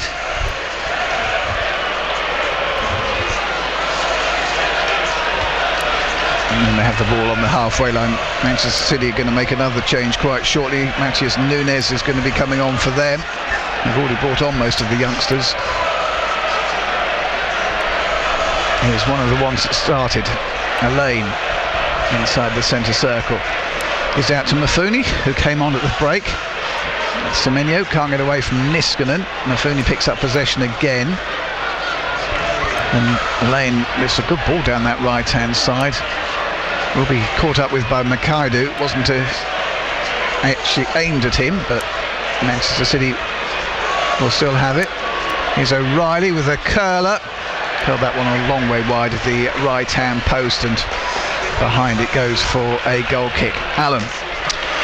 Yeah, I think it's about time. I was just before Gary Cole's making this substitution, Alan. I thought it's time for changes, really. Give some of these lads a little bit of a run now. We've got some options on there. Akil Higgins, give them the experience of coming on and playing against a Premier League side. A couple of substitutions, Al, as we speak. Yeah, Mendes Gomez is going to be coming onto the pitch, and Akil Higgins, who started at Huddersfield, will feel a little bit disappointed not to have been in from the start today as well. Looks like he's going to come onto the pitch as well, and it's not been Jack Aitchison's afternoon. He makes way, and the second change, we'll see Reece Cole go off, and In the end, it was Rodri who scored that goal that we were perhaps dreaming of, that pile driver that we thought Reece Cole might be able to produce at some point. Yeah. Reece Cole coming off now, just one of them things, isn't it? Just sort of huffed and puffed and done his best, but very, very difficult task this afternoon, and an opportunity for him to learn and sort of embrace the opportunity that he's had there. It's a big difference, a massive difference. Oh, it could be a chance here in the first moments for Lakeal Higgins. And Mari Niskanen tries to reverse it back to him. Manchester City try and shepherd it behind for a goal kick, but in the end they have to concede the corner. The first corner they've had since the 5th minute. But they caused all sorts of mayhem with the first of those two, which Jack Fitzwater got his head on. So everybody in a light blue shirt is back in the penalty area. Most of them actually inside the 6-yard box. And Mari Niskanen stays a little bit deeper, but otherwise Exeter City have everybody in the box. It's going to be a double change from Manchester City in a moment, by the way. That will be their bench done. Riley will take the corner. Deep one towards the back post. Nobody really attacking in a red shirt, but Mendes Gomez will chase it down that right-hand side. Doesn't stay with him though, and now it's broken up by Manchester City, who are breaking very quickly down this left-hand side. Build-up play by them again. Here's O'Reilly. And from a Exeter City corner in the blink of an eye, now every Grecian player is back behind the ball as Manchester City have it out wide and left, almost level with the Exeter penalty area. Here's Mafuni. Gives it out to O'Reilly. O'Reilly helps it on again. Kushanov gives out to Makaidu. Not the best of balls back to Kushanov, but he will retain possession then for Manchester City. O'Reilly plays a 1-2. Lewis in danger of the Olay territory, I think, here. Manchester City having a lot of ball here at the moment. Here's Lane. Everybody in the final third for both sides at this moment. O'Reilly out to the left-hand side, helped on by Semenyo. Lovely skills from Mafuni, and got a little bit excited with his shot, which lacked pace, and it will be cleared away. Jeremy Doku's going to be coming on here for Pep Guardiola's side, who continues to watch from the stands, by the way, not been anywhere near the technical area. Gary Caldwell has been extremely animated in Exeter Cities. Torquay United 3, Hampton and Richmond Borough 1 is the latest score from Plainmoor, by the way. Commentary on that one continues on the BBC Sport website. Exeter Chiefs threw away a 22-point lead at Stade Francais earlier. They've been beaten by 27 points to 25 to do stay second in their pool. Final match against Cardiff next Sunday in the pool stages, at least. Manchester City continue to probe on the edge of the Exeter City penalty area. Shot was only inches wide of that left-hand post of Joe Whitworth, who wouldn't have got there. It was Mukasa, one of the other substitutes, who hit it. And it was took a little deflection, so it's going to be a corner kick here, but he was quite close there. It was Devon Mukasa, 18-year-old, and a whole host of England youth caps, as indeed has the other substitute Mafuni. Now here come the changes for Manchester City.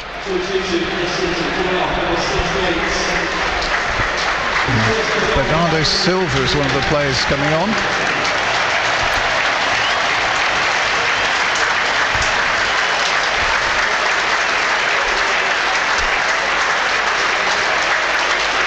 And Max Elaine makes way. First time that many of these Manchester City fans will have had a chance to see him, one of their youth products. And they've had a change of heart as well of City. It is no longer Mateus Nunes who's going to come on. Instead it's Jeremy Doku. And the applause will tell you now that's the new man, Antoine Semenyo, who scored on his Manchester City debut from Bournemouth, who's making way And we're still only 3/4 of the way through this match, Alan Tongue. Yeah, Jeremy Doku, what a player he is, Al. He's one of the best around in relation to what he can do. So there's no respite for Exeter. There's no let up, I'm afraid. No, I think that was a balancing act for Pep Guardiola. Who does he start? Who does he put on the bench? Dangerous ball into the City penalty area. That one should be cleared away. It is. But Manchester City will pick it up again inside the centre circle, play the ball out to this left-hand side, and Doku gives it back to Silva. Now O'Reilly gives it back to Mafuni, to O'Reilly once more, on to Jeremy Doku, Belgian international.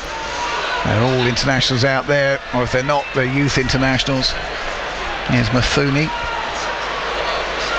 inside the centre circle, helps it on to Kushnev, who's represented his country, Uzbekistan, as well. Now they probe inside the Exeter City penalty area. Enough red and white shirts there to close the door, and then they give it away as they try and break out. Doku tries to get the cross in, corner for Manchester City, and Exeter City haven't dealt with the corners that well this afternoon, have they, Alan? No, it's been disappointing, sort of defensive. I'm sure there'll be lots of stuff to review, over the next few days. I think Gary Caldwell will using the analysis team to pick out areas where they could have done better, they can improve going forwards. But City are just not taking the foot off the gas at all at the moment, are they? Just bombarding Exeter and trying to keep and score even more goals.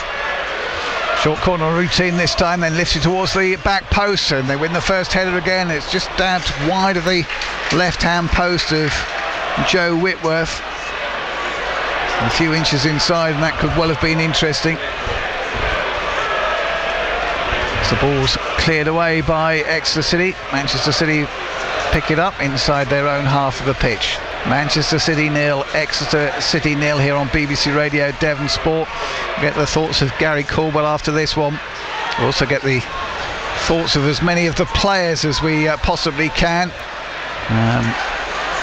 It's slightly difficult to predict exactly what sort of mood they might be in after this one, because it's certainly not the result they would have been hoping for when they made the trip up to Manchester on Thursday. Foul eventually given. Nakaidu is the man bundled over, and Manchester City have a free kick just inside their half of the pitch down the right hand side. Manchester City 6, Exeter City 0 here on BBC Radio Devon Sport. And Exeter scrapping away for everything just to try and keep the scoreline as honest as possible. But still, Manchester City have possession on the edge of the Exeter City penalty area, just moving the Grecians from side to side. Now out it comes to the left-hand side, having seen off Semenyo. It's now Doku up against Niskanen, and the ball ricochets off Doku into the edge of the penalty area. Silva dummies to shoot, and then it's put wide of the right-hand post. That's almost the first one they've missed, actually, Manchester City, of the clear-cut chances. It's Lewis who's dabbed it wide, and a bit of a let-off there for the Grecians. Yeah, I don't know who it was at the back there. Looks like maybe Ed Turns has just not got his boot through that. And again, just giving cheap chances and opportunities away. Seems to have been a sort of a flavour of the game so far, that from the Grecians' perspective. Just giving away opportunities. City don't need to be given opportunities, they're good enough to create them themselves, so it's a double gift, Al. Yeah, just having a look at 1-2 the other scores around at the moment. Bournemouth lead at Newcastle by 2-1, Sheffield Wednesday 0, Brentford 2. Still goalless Stoke and Coventry. Ipswich 1, Blackpool 0. Fulham have levelled it up at home to Middlesbrough. Doncaster 2, Southampton 3. Burnley 4, Millwall 0. No shocks, by the way, at Boreham Wood. Burton Albion lead by 3-0 in that one. No shocks here at the Etihad either, I'm afraid to say.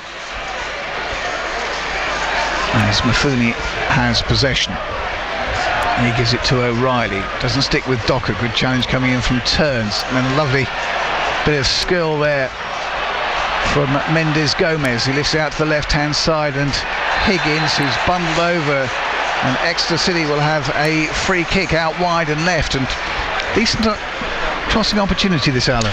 Yeah, a decent bit of play there from Akil Higgins. A nice ball out to the left-hand side. Sorry, Carlos Mendes Gomez played it out to Akil Higgins on the left-hand side, and the City defender just kind of flattened him a little bit, gone into his back, and as you say, Al, an opportunity here to swing a free kick into the box and see if the Grecians can get somebody on the end of this. Yes, just needs to be a good delivery here, right-footed from Brierley.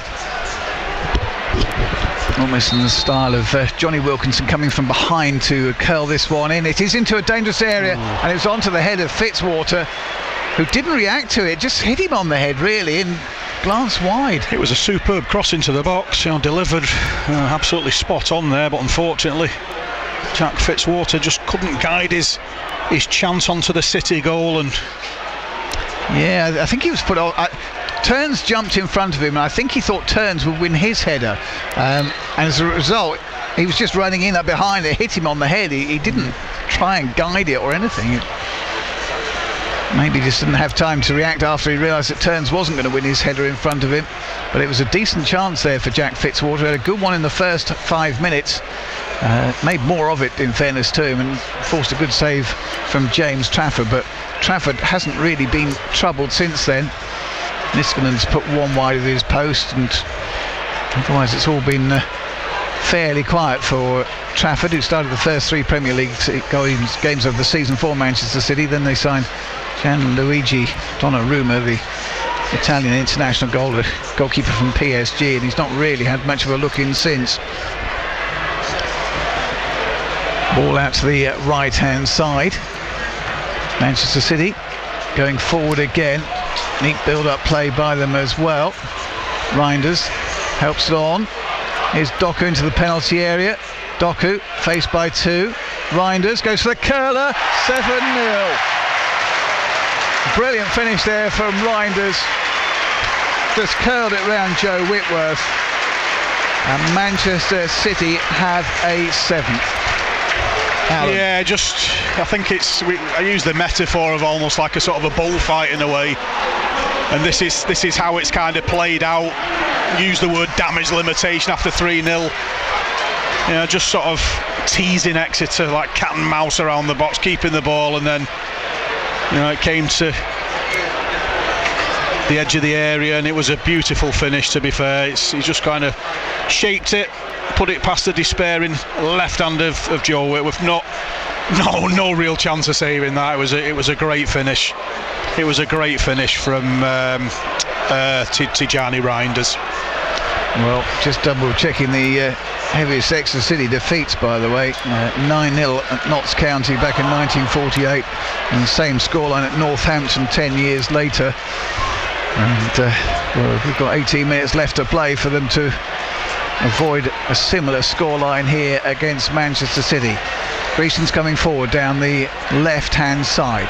Then they're forced to check back. Still have possession just inside their own half the pitch. Back it goes to Fitzwater. Let's see.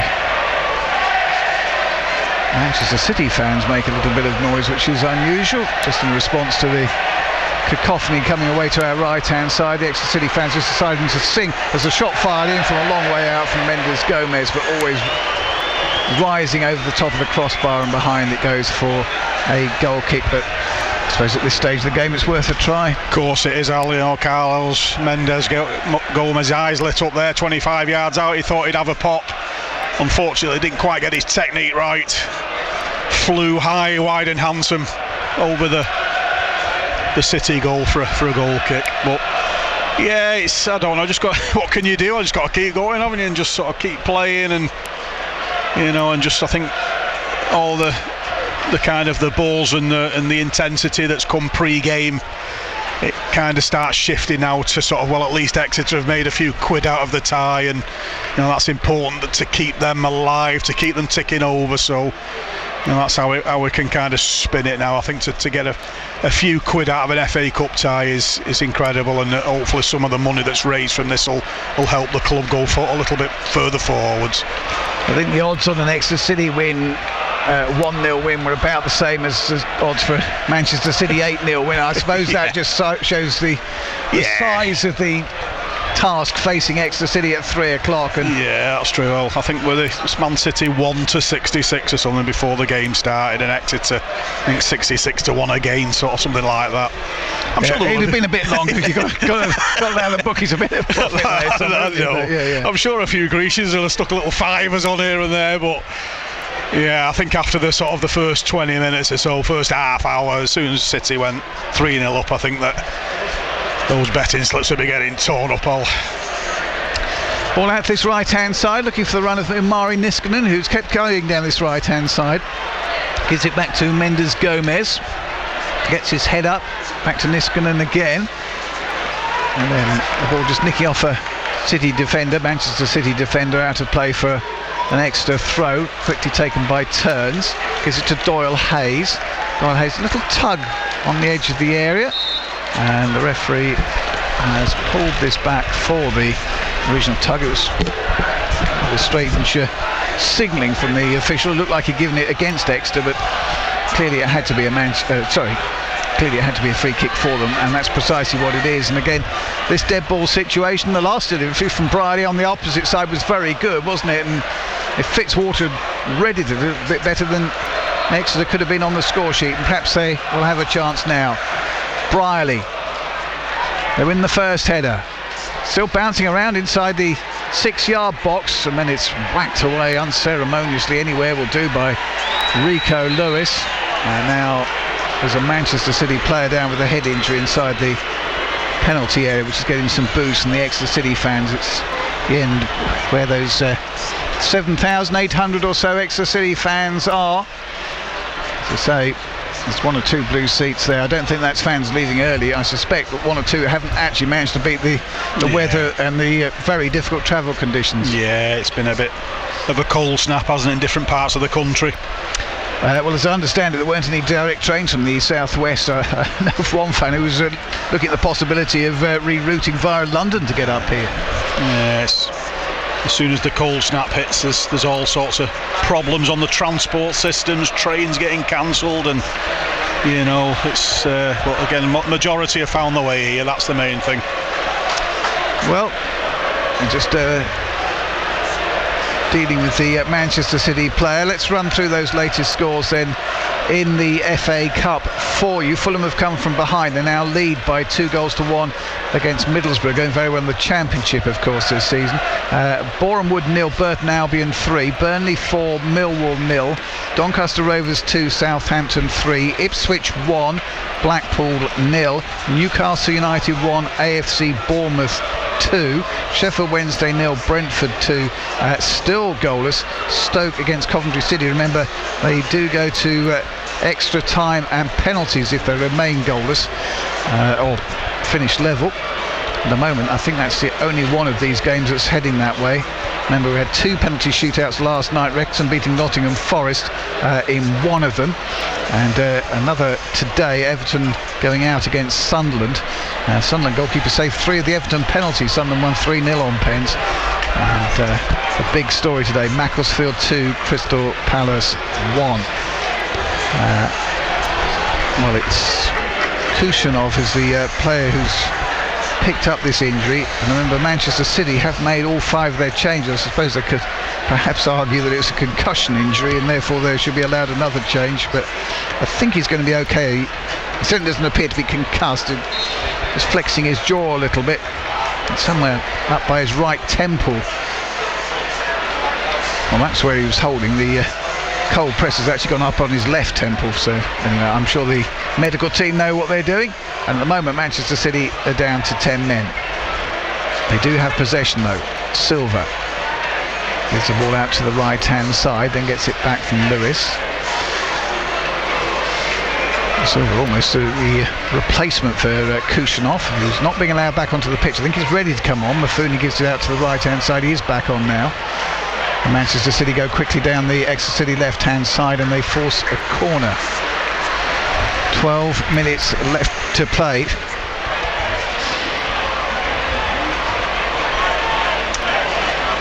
Gary Caldwell just beckoning the substitutes towards him. So 2 more will be coming on for the Grecians. Corner is taken short, lifted in.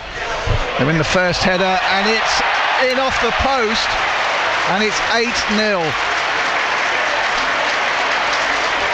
It's O'Reilly who got in front of his man. Scored 2 against Argyle 10 months ago, and he's on the score sheet now against Exeter City as well. And again, really, it's one that City should have dealt with, isn't it? Well, you've got to ask yourself, where's the challenges? You know, the ball's sort of like been played in, not really, you know, not been fizzed in or put in with pace. It's more of a kind of a loopy cross.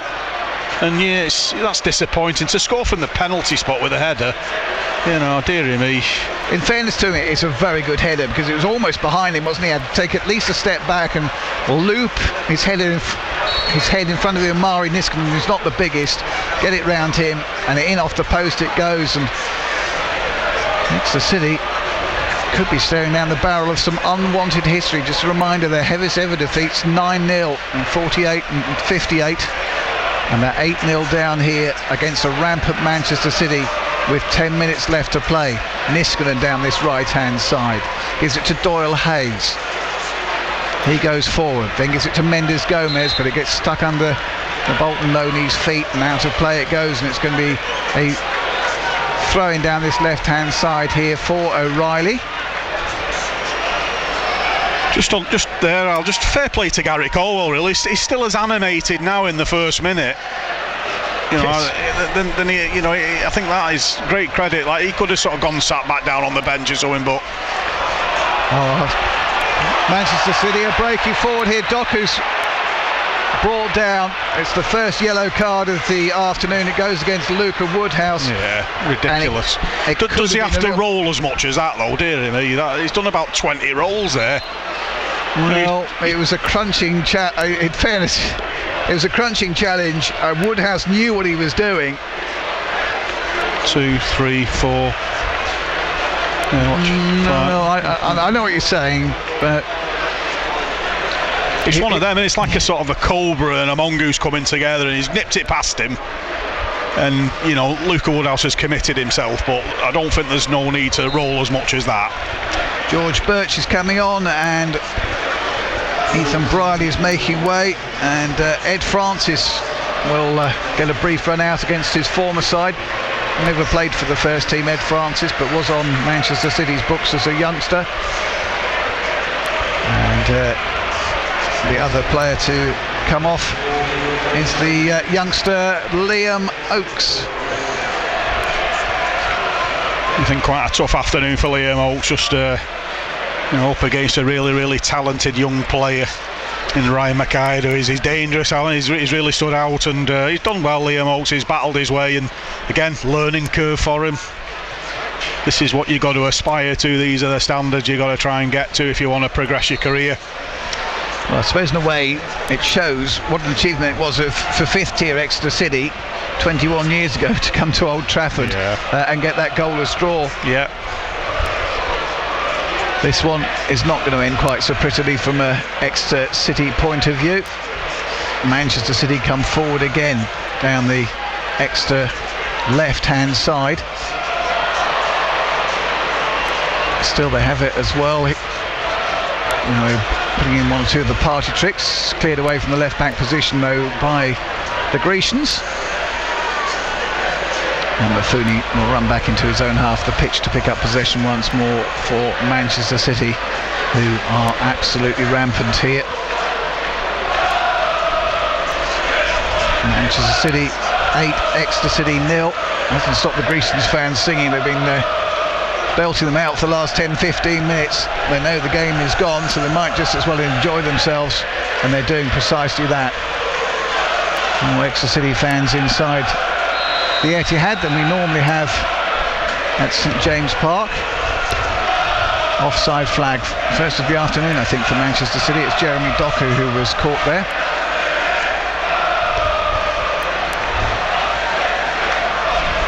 Credit to the Grecian supporters. We could be staring at an empty away and there, couldn't we, after this? And let's get on the coach's back or something. Let's try and beat the traffic. And it looks as though the majority have stayed in to cheer the lads and give them a sort of a round of applause at the end. Yeah, I think that's absolutely right.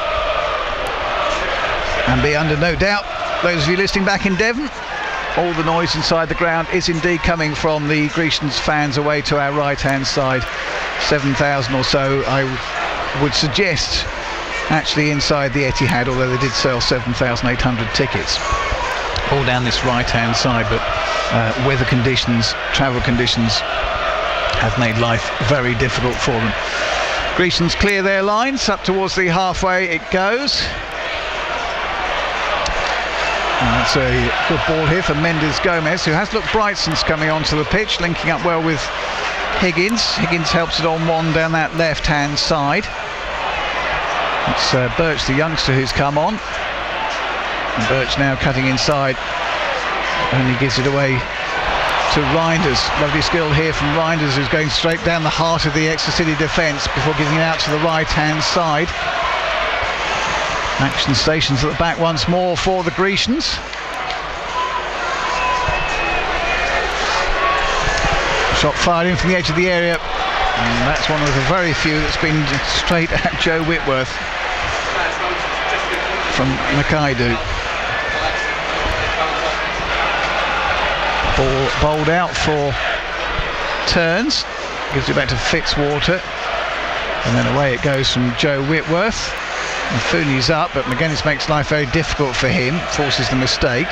Niskanen gives the ball inside to Doyle Hayes, and a poor first touch coming in from Francis, and Manchester City are breaking here again. Here's a real chance for Makaidu, and it is 9-0. Very good finish from Makaidu, but they just open up Exeter City at will. First goal in the light blue for him. You can see what it means to him. It means a lot more, you suspect, for Exeter City. Manchester City 9, Exeter City 0, and could the Grecians be on the verge of a very unwanted piece of history? It's looking likely, isn't it?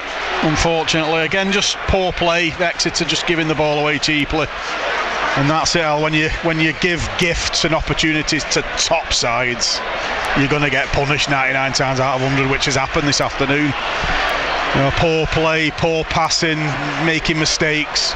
Dearie me, teams like Man City are all over it. It was a very good finish by Makaidu. He actually took it from a step inside the penalty area. He's obviously shell-shocked Joe Whitworth, but he might be a little bit disappointed with that one, perhaps. We want 10 is the chant from the home fans. Not quite sure the last time Manchester City scored 10, or indeed whether Exeter City have ever conceded 10, but that could be the scenario if they don't keep that back door shut for the final 3 minutes of this match. Whitworth gives the ball out to the right-hand side and cleared away. Good header from Lewis. McGuinness can't get on it. Late challenge coming in from McGuinness. Referees ignored it, and Exeter City are breaking forward here. Mafouni's gone down. Niskanen gets the cross in, and that hits Lewis on the seat of the pants. Still down Mafouni. Doyle Hayes crosses in towards the back end of the penalty area. Flag is up against Josh McGuinness, who did apologise for that foul on Mafouni, which clearly was a foul, and Mafouni still hasn't got back up. Yeah, I think, old head, isn't he? Josh McGuinness he's just left one there, hasn't he, on the young kid.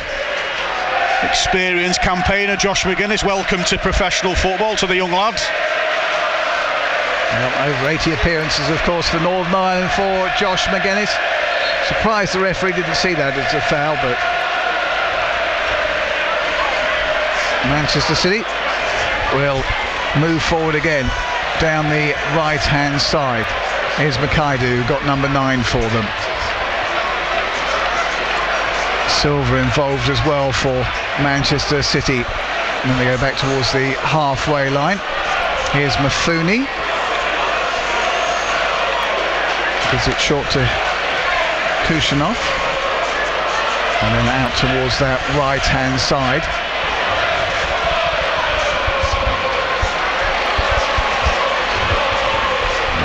Understand this equals Manchester City's biggest ever margin of cup win. They also beat Swindon by 10 goals to 1. So there could be a couple of records potentially to tumble in the last couple of minutes here. Here's Doku down the left-hand side. Exeter win back possession though. Doyle Hayes. Then they give it away again. And they win it back. McGuinness. This time they do hold on to it. Let's run over the halfway line then by Mendes Gomez. Gives it to Niskanen, but he runs into cul-de-sac. Important challenge coming in from Doyle Hayes. Shooting chance here, maybe for Birch. Birch hits it! Oh, you beauty! George Birch has put it into the roof of the net. Absolutely nothing goal of the game to do about that. And you're not far wrong, actually. Goal of the game, that. Bullet. Absolute crackerjack of a finish. And we can put the record books away. Absolutely over move for the young kid. And I tell you what, I'm not quite sure who the Manchester City player is, but credit to him, he's actually shaking young Birch by the hand there as he wandered back. But it was a brilliant finish there from George Birch. And finally, the Exeter City fans, the Red Army away to our right-hand side, do have something to celebrate. What a finish from Birch. Be careful, Exeter. Pep will be getting his chequebook out and signing him straight away after finishes like that, dear me. As long as he writes 6 or 7 noughts at the end, we won't mind. So, 3 minutes of time added on. I think it really probably should be more than that, but I suspect Exeter City might take it. Manchester City just probing, may still want 10. But yeah. Do you know when you was a young kid, when you was like playing football and like you used to sort of go up and just sort of play out with all your mates, and there always used to be a little rule out, didn't they? Next goal's the winner. Your mum and dad would be calling you in for your tea. Yes. So what we've got, I think we'll change the rules of football quickly and say, well, next goal's the win. We'll stick with that. But well, Gary should have had a word with Pep, shouldn't he? He's missed an opportunity. Although Manchester City very close to a 10th here. Good save by Whitworth. And then it's flashed in, and they have got a 10th. Into the roof of the net. Let's not play next goal win. It's Rico Lewis who's got it. 11 goals in this game, 10 of them to Manchester City. The pick to George Birch. Manchester City 10, Exeter City 1. And Pep, somewhere in the back of the stands in his flat cap, looks on as if it's still 0-0. Just chaos, isn't it, in the Exeter defensive areas? I don't know what's going on. It's everybody's falling over and scrambling to get it away, and I don't know.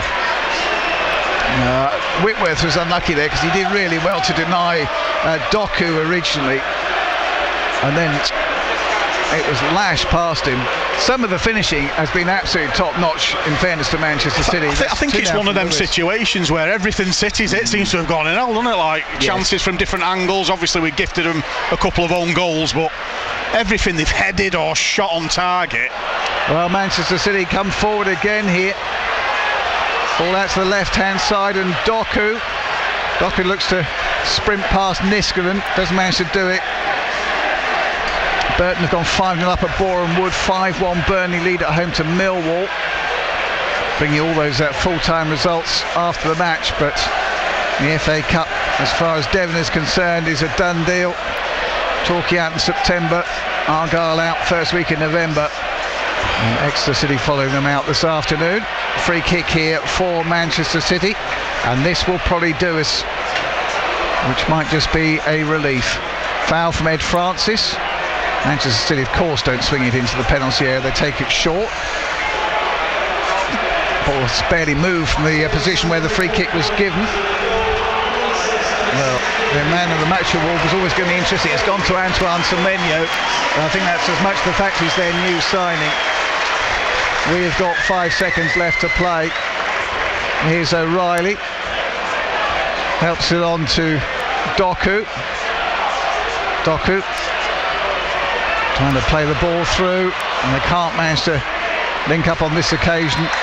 And that is the full-time whistle here at the Etihad Stadium. The Manchester City fans rise, the Exeter City fans rise.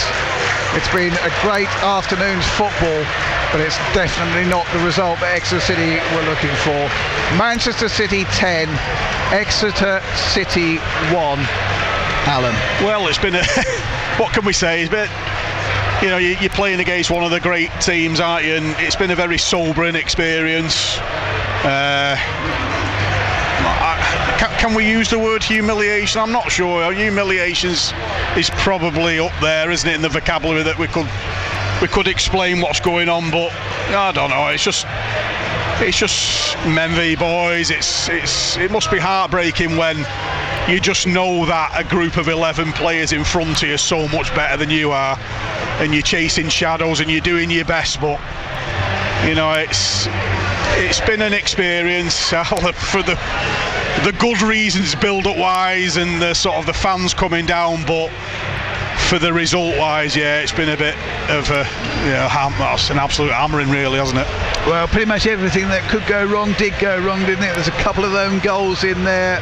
They actually had the first chance of the game as well. How differently might all have looked if Jack Fitzwater had managed to get his header past the goalkeeper, who pulled off a very good save. But it's yeah, I mean, as we said before, you know, Exeter City came here with nothing to lose, but actually once you go past 5, you really, as a professional side, can you accept that sort of defeat despite the quality of the opponent? Yeah, I think we come back to that term, Miguel, and we said it when the City went 3-up, we said this is going to be a damage limitation game, and every goal that goes in since, you're hoping, let's hope it stays at 6, let's hope it stays at 7, let's hope it stays at 8, and you know, they've managed to knock 10 in, which is tough. But I'm so proud that all the Grecian supporters have stayed in to the bitter end. We could be looking at an empty away end there. You know, some clubs, Premier League clubs who have been hammered here in the past, that'd be empty. But the Grecians have stayed to applaud. It's been an experience. And credit to the Manchester City players as well, because all the outfield players are down in front of the Exeter City fans, and they're all applauding the Grecian fans for their continuous support during the game. It's a fantastic. We've earned some fantastic money out of it, which hopefully will help the club a lot, which is the positive out of this experience. But I'm sure Gary Caldwell will say to the players, you know, that's what an elite level football team looks like, and if you want to progress, if you want to get better, those are the sort of levels that you've got to truly aspire for, because, you know, City were absolutely fantastic this afternoon. Yeah, and I'm sure if Pep wants to loan out to youngsters like Makaidu or Mafuni, then Gary would be very happy to 100%, have that sort of conversation would be. But yeah, it's a sobering afternoon for Exeter City, and they have been beaten here at the Etihad Stadium by 10 goals to 1. James. Thank you, Alan, and thanks to Alan Tongue as well. We're back with you in a moment. Just sort of capture the moment, if you like, as Alan and Alan have been saying. There's a real moment at the moment of unity between those Exeter City players and those Exeter City fans, the 8,000 of them that are here today at the Etihad Stadium. It's really not ended how we were hoping on the pitch. I mean, it was a really difficult watch at times from an Exeter City perspective. Kevin Miller, one of the most experienced heads in the Exeter City coaching staff, just with his arms around Exeter City defender Jack Fitzwater at the moment. A lot of more senior heads in this Exeter City team just with their arms around some of the more younger players here at the Etihad Stadium. Gary Caldwell just taking in his surroundings and looking around right now. Wonder what he's feeling at this moment in time. He's got a smile on his face, to be fair. He is just waving up to the press box right now, but for a defender, and how Exeter City have defended at times this season, only conceding 23 league goals, that will hurt him, that will hurt his pride, and actually he'll be quite worried about some of the things he saw this afternoon from his Exeter City team. We are live on BBC Radio Devon on FM and DAB digital radio. We're also on BBC Sounds around the UK with reaction to a scoreline that I didn't predict that I would be saying. I hoped we were going to be in for a shock this afternoon, but it is a bit of a shocker of a scoreline. Manchester City 10, Exeter City 1.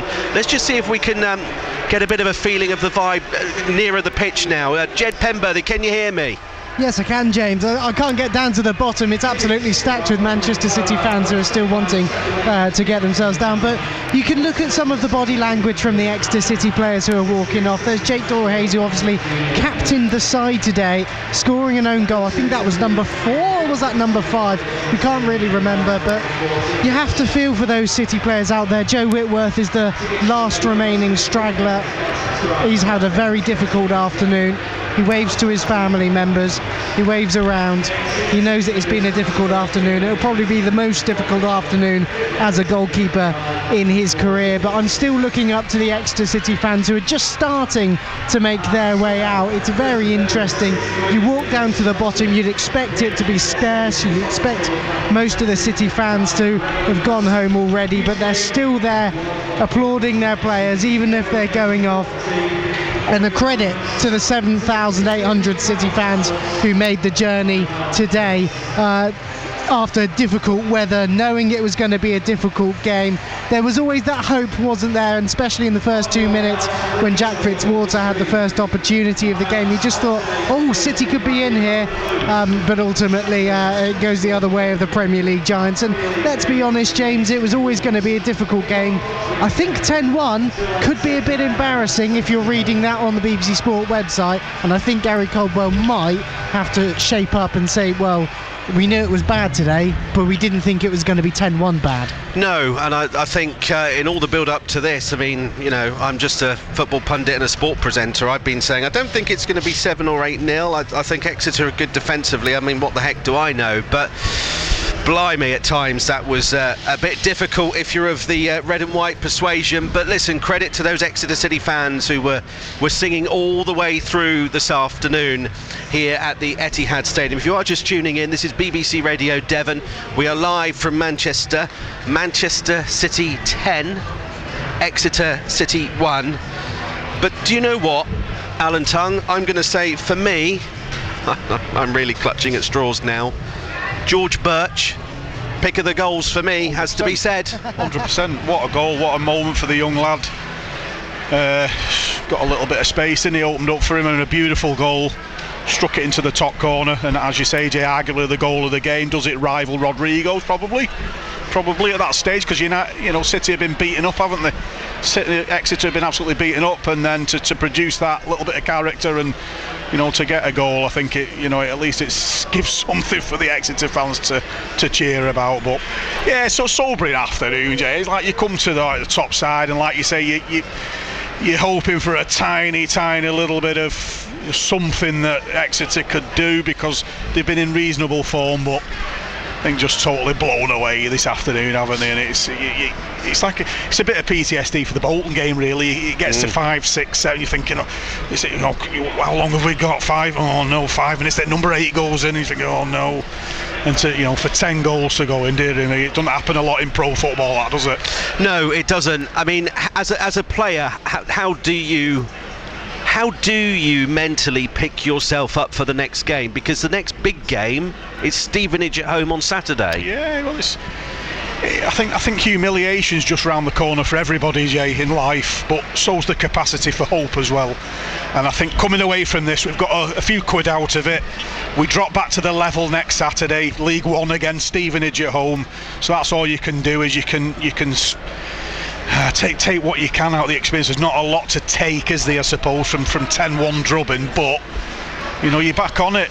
Pro footballers, I say this often, you've got to drop results as quickly as possible, because staying in League One's the objective now, Jay, and that's what we've got to move towards. All right, chaps, for now, thank you.